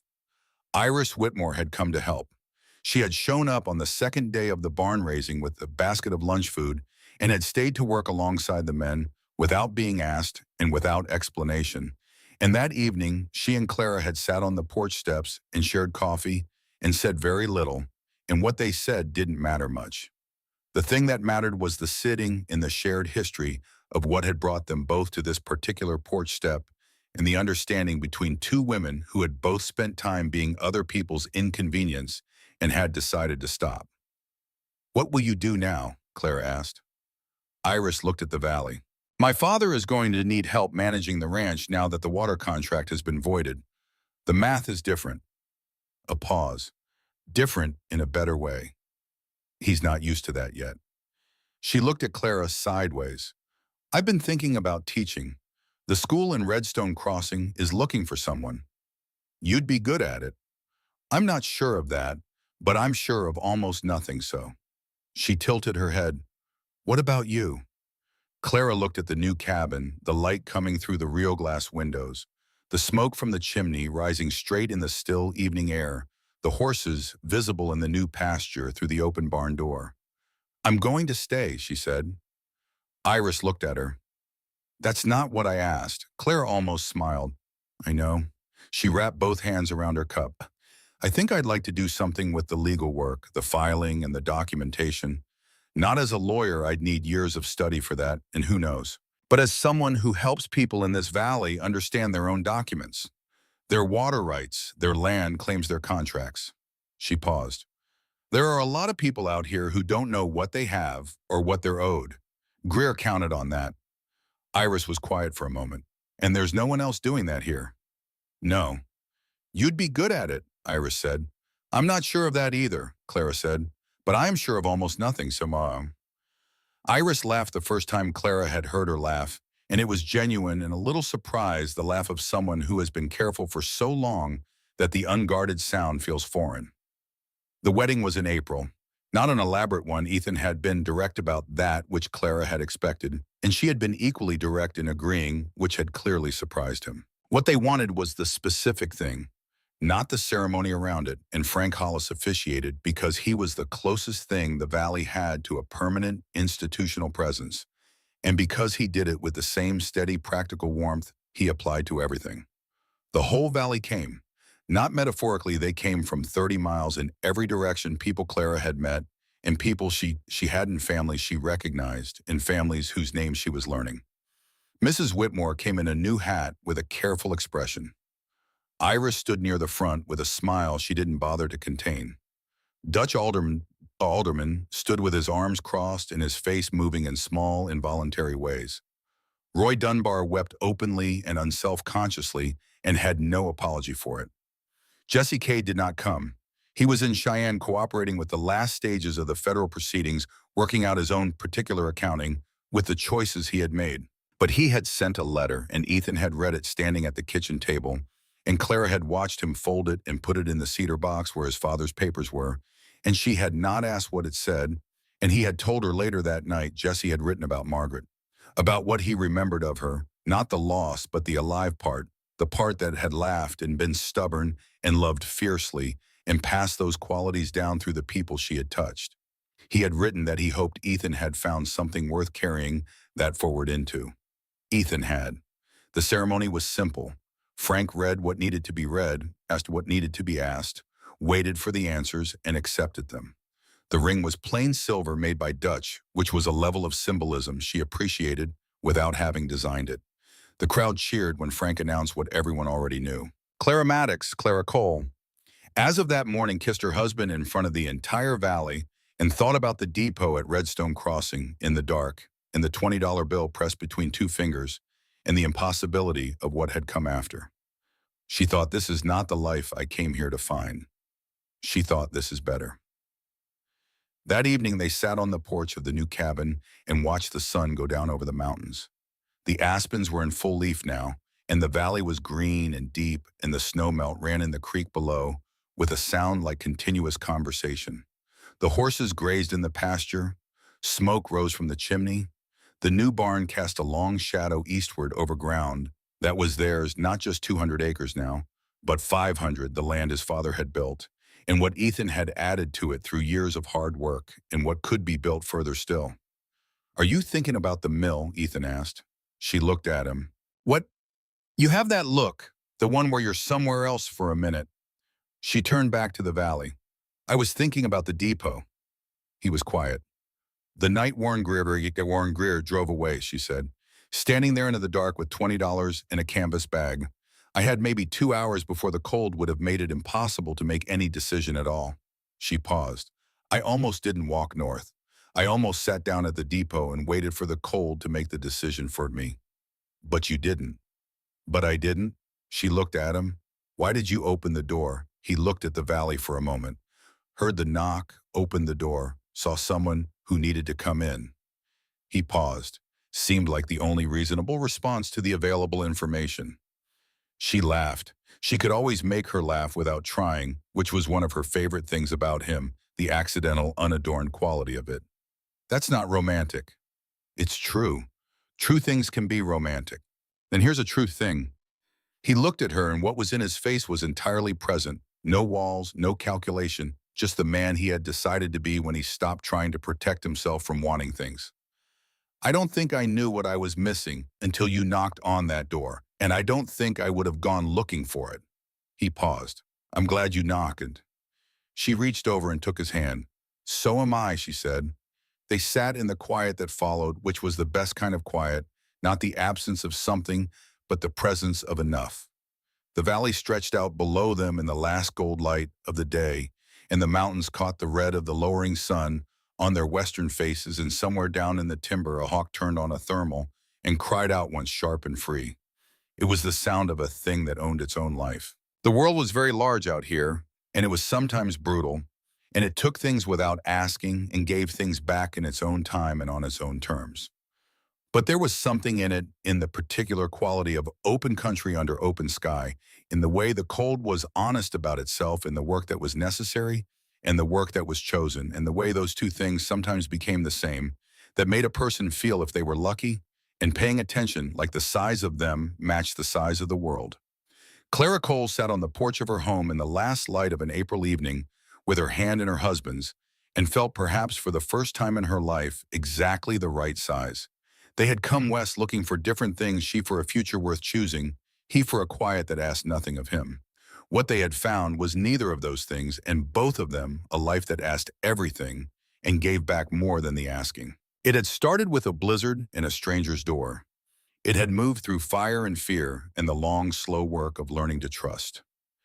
It had arrived here on this porch in this light, with the cedar box on the shelf inside holding papers that meant something again, and the new barn casting its long shadow over land that had been stolen and recovered and would be passed on. Not in a letter, not in a contract, not in an arrangement, in a choice made freely by two people who had learned the hard way that the only things worth having were the things you built with your own hands and protected with your whole self. This was their story, not the one anyone had written for them, the one they had written for themselves, lent by hard-earned line, through storms and fire, and the particular stubbornness of people who had decided they were done being told they didn't matter. And it was as all such stories are only the beginning. The trial itself was not dramatic. Trials rarely were in Clara's experience. They were slow and methodical and full of language designed to be precise rather than moving, and they required more patience than any single day of the crisis had required. But there was a particular satisfaction in the slowness she found. In the way evidence was presented, carefully in sequence, each piece placed on the record with the deliberateness of a mason laying stone. In the way the judge listened. In the way the truth organized and documented and corroborated was simply allowed to be what it was. She attended every hearing. Ethan attended most of them, missing only those that conflicted with calving season, when the ranch needed him, and when Clara told him firmly that she had it managed. He accepted this with the particular trust of a man who had learned over the course of a hard season that his partner's judgment was worth relying on. Dutch Alderman gave his deposition in a voice so steady and clear that the court clerk had to ask him only once to repeat anything. Iris Whitmore submitted her documents and a written statement and appeared once in person to answer questions about the chain of custody, which she did with a self-possession that made Clara think she would have been formidable in any context she chose to apply herself. Jesse Cade was the last witness. He had been held separately from Greer. During the proceedings, Clara had arranged this through a letter to the federal prosecutor, citing the obvious threat of witness interference, and he came to his deposition looking like someone who had spent 4 months sitting with a reckoning and was ready to put it down. She saw him briefly afterward outside the courthouse while Ethan was inside finishing some last paperwork. He was standing on the steps looking at the street with the expression of someone who has done an important thing and is not sure what comes next. "What are you going to do?" she asked. He looked at her. "I don't know yet. I have a little money saved." He paused. "I was thinking about going back to the east. My mother's family is in Ohio." "There's work in this valley if you want it," she said. "The ranches that Greer had under his water contracts, a lot of them are rebuilding. They'll need men." He was quiet for a moment. "Would that be strange?" "Stranger things have happened," she said. "A woman walked 15 miles through a blizzard and ended up running a ranch. Strange is just the word we use for outcomes we didn't predict." Jessie Cade almost smiled. She went back inside and found Ethan in the corridor outside the clerk's office, and he looked at her with the expression that was now familiar, the one that was not complicated because it didn't need to be. "Ready?" he asked. "Ready," she said. On the longer ride home, they had taken a different route back, the longer way that went through country neither of them had seen before, partly for practical reasons, and partly because they were in no hurry. Now Clara found herself talking more than she usually did. About the case, about what came next legally, about the plans for the south field and the smokehouse, and whether the new barn layout was optimal, or whether they should move the tack room to the east wall. Ethan listened and contributed and asked the questions that indicated he was actually thinking about the answers. And somewhere around the third hour of riding through open country, with the spring sky enormous and blue above them, and the mountains white at their peaks, and the valley ahead of them green, and theirs, Clara stopped talking and just looked at the view. "What?" Ethan said. "Nothing." She breathed in the cold, clean air, just thinking about how different it is. Just from what? From everything before it. She looked at him. The mill, the train, the depot. She paused. "Even from 3 months ago." "3 months ago, you were half frozen on my porch," he said. "3 months ago, I was alive because someone opened a door," she said. "That's not nothing. That's actually everything." He held her gaze for a moment. Then he looked back at the trail ahead. "Yeah," he said, "it is." The homestead deed came through on a Tuesday in late August. Clara was sitting at the kitchen table, the new kitchen table, the one that sat eight, the one Frank Hollis had helped select at the furniture merchant in Harlow, on a trip she and Ethan had made in June working on the last of 3 property filings she had agreed to complete on behalf of 2 other Valley ranchers who had come to her after word spread that she understood how documents worked. She had not planned for that. She had not planned for any of the things that were now becoming the shape of her life. The work with the documents, the growing familiarity with the legal reference books Frank had given her, the correspondence she had started with a woman in Denver who was a trained paralegal and who had written back with information and encouragement, and a set of textbooks that had arrived by post in a wooden crate and taken up residence on the cabin shelf beside the cedar box. She had not planned for it. It had grown from what she was already doing, from what the circumstances had required, from what turned out to be a particular aptitude she hadn't known she had until it was asked of her. She thought about that often, how many things you couldn't know about yourself until the right situation called them out. How a Milltown girl from Pennsylvania might turn out to be good at understanding land law and water rights in the particular architecture of fraudulent documentation. How a man who had decided to be alone forever might turn out to need someone after all, and to be glad of it. The envelope arrived with the post rider just after noon. Clara looked at the return address and knew before she opened it. She read it, set it down. Then she went to the barn door and called Ethan. He came out of the barn with hay on his coat and looked at her expression and set down the fork and crossed the yard. She held the document out. He read it again. She watched the thing move through his face, the thing she had waited for, the thing she had hoped was possible, and then believed was possible, and then worked toward until it became real. The long closing of a wound that his father's death had opened and Warren Greer's opportunism had made permanent. The return of something that had been taken. "Your father's ranch," she said softly. "Yeah," his voice was rough. "It's yours. It's ours." She paused. 500 acres. The Clearwater tributary. The grazing rights he built. He folded the document carefully, held it for a moment. Then he looked up and looked at her, and the expression on his face was one she had not seen before, not the careful, controlled steadiness of a man who had learned to hold himself together through difficult things, but something open and ungoverned and completely real. He pulled her in and held her, and she let him, and they stood in the yard in the late summer sunlight with the document between them, and the valley spread out below in its full green abundance, and the mountains above in their permanent witness. "Thank you," he said. The words were muffled in her hair. "You did the work," she said. "I just knew where to file the paperwork." He made a sound that was a laugh and something else mixed together. After the apple harvest, when the valley had turned gold and red, and the mornings had the bite of coming cold in them, Clara sat on the porch in the late afternoon and finished the last of the paperwork for the second ranch she was assisting. She sealed the envelope and set it aside and looked at the valley.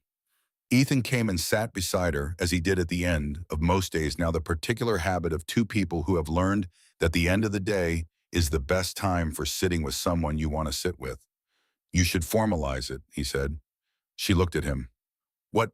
The legal work? You're doing it for 3 ranches now. You should have a proper arrangement, a fee schedule." He looked at the valley. "There's going to be more of it. Dutch says there are at least 6 other ranchers in the valley who need help reviewing their water contracts now that Greer's arrangements have been voided. They're going to need to understand what they actually own." She looked at her hands, the hands that had run machinery in a mill and hauled water from frozen creeks and held a shotgun steady at a dark window, and written letters that had ultimately reached a federal court and produced a conviction. "I'm not a lawyer," she said. "No, but you're something." He looked at her. "Give it a name. Set a rate. Be the thing you already are." She thought about the woman in Denver, the paralegal, whose correspondence had been steady and encouraging and increasingly specific over the past 3 months, who had mentioned in her last letter a new continuing education program for women in legal documentation and land record management offered by correspondence and examination.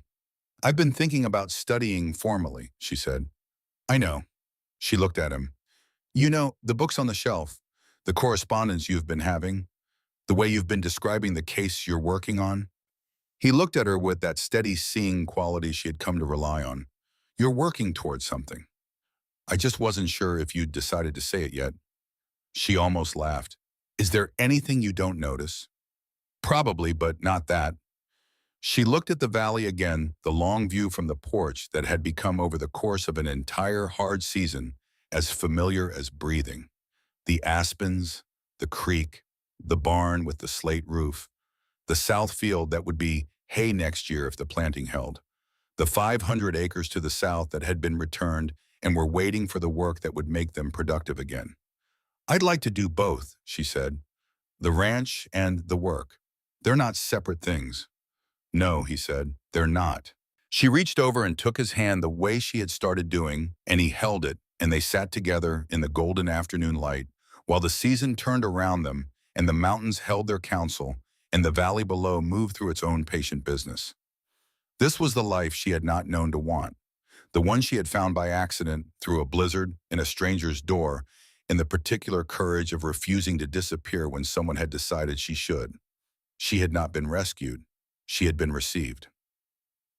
There was a difference, and the difference was everything. She had come west, running from a slow death. She had found instead a life wide enough to grow in and work that mattered, and a man who had needed someone to remind him that wanting things was not weakness. And on the porch of the house they had built together, in the last light of a Wyoming afternoon, Clara Cole was exactly where she had chosen to be. That was enough. That was, in fact, the whole thing. The summer that followed the conviction was in Clara's memory the first summer she had ever experienced as a whole thing. Previous summers had been in sections: the mill section, the before work section, the after work section, the too tired to notice the weather section. They had been sequences of nearly identical days that accumulated without becoming anything. This summer was different. It had texture. It had the specific quality of the long Wyoming evenings when the light lasted until nearly 10 o'clock and turned everything gold, and the smell of the hay they cut and cured in the south field, and the sound of the creek at its fullest in late June when the snowmelt came down in earnest, and the weight of a day's work that ended not with exhaustion and nothing to show for it, but with visible, tangible progress on things that were hers. Theirs. She had not been fully prepared for how much of it she would love. The ranch work and the legal work had continued to interweave in the way Ethan had predicted, and by midsummer she had 8 clients in the valley, ranchers and homesteaders, and a woman in town who was trying to transfer her late husband's claim to her own name and had been told by the county clerk that it was complicated. Clara had written a letter to the clerk that was polite and very specific about which statutes made it entirely uncomplicated, and the transfer had been completed within 2 weeks. Word traveled. It tended to in a valley this size. The woman in Denver, whose name was Marion, and who had turned from a pen pal into something approaching a friend, had sent the first set of correspondence course materials in April. They arrived in a wooden box that also contained a letter of congratulation on the conviction, which Marion had apparently followed through legal notices, and a note that said, "You've been practicing for months. Now let's make it formal." Clara had opened the first textbook the same evening and read until the candle burned out. The studying was different from any studying she had done before. In school, when she had gone, it had been memorization, facts delivered and facts received and facts reproduced on examination days. This was reasoning.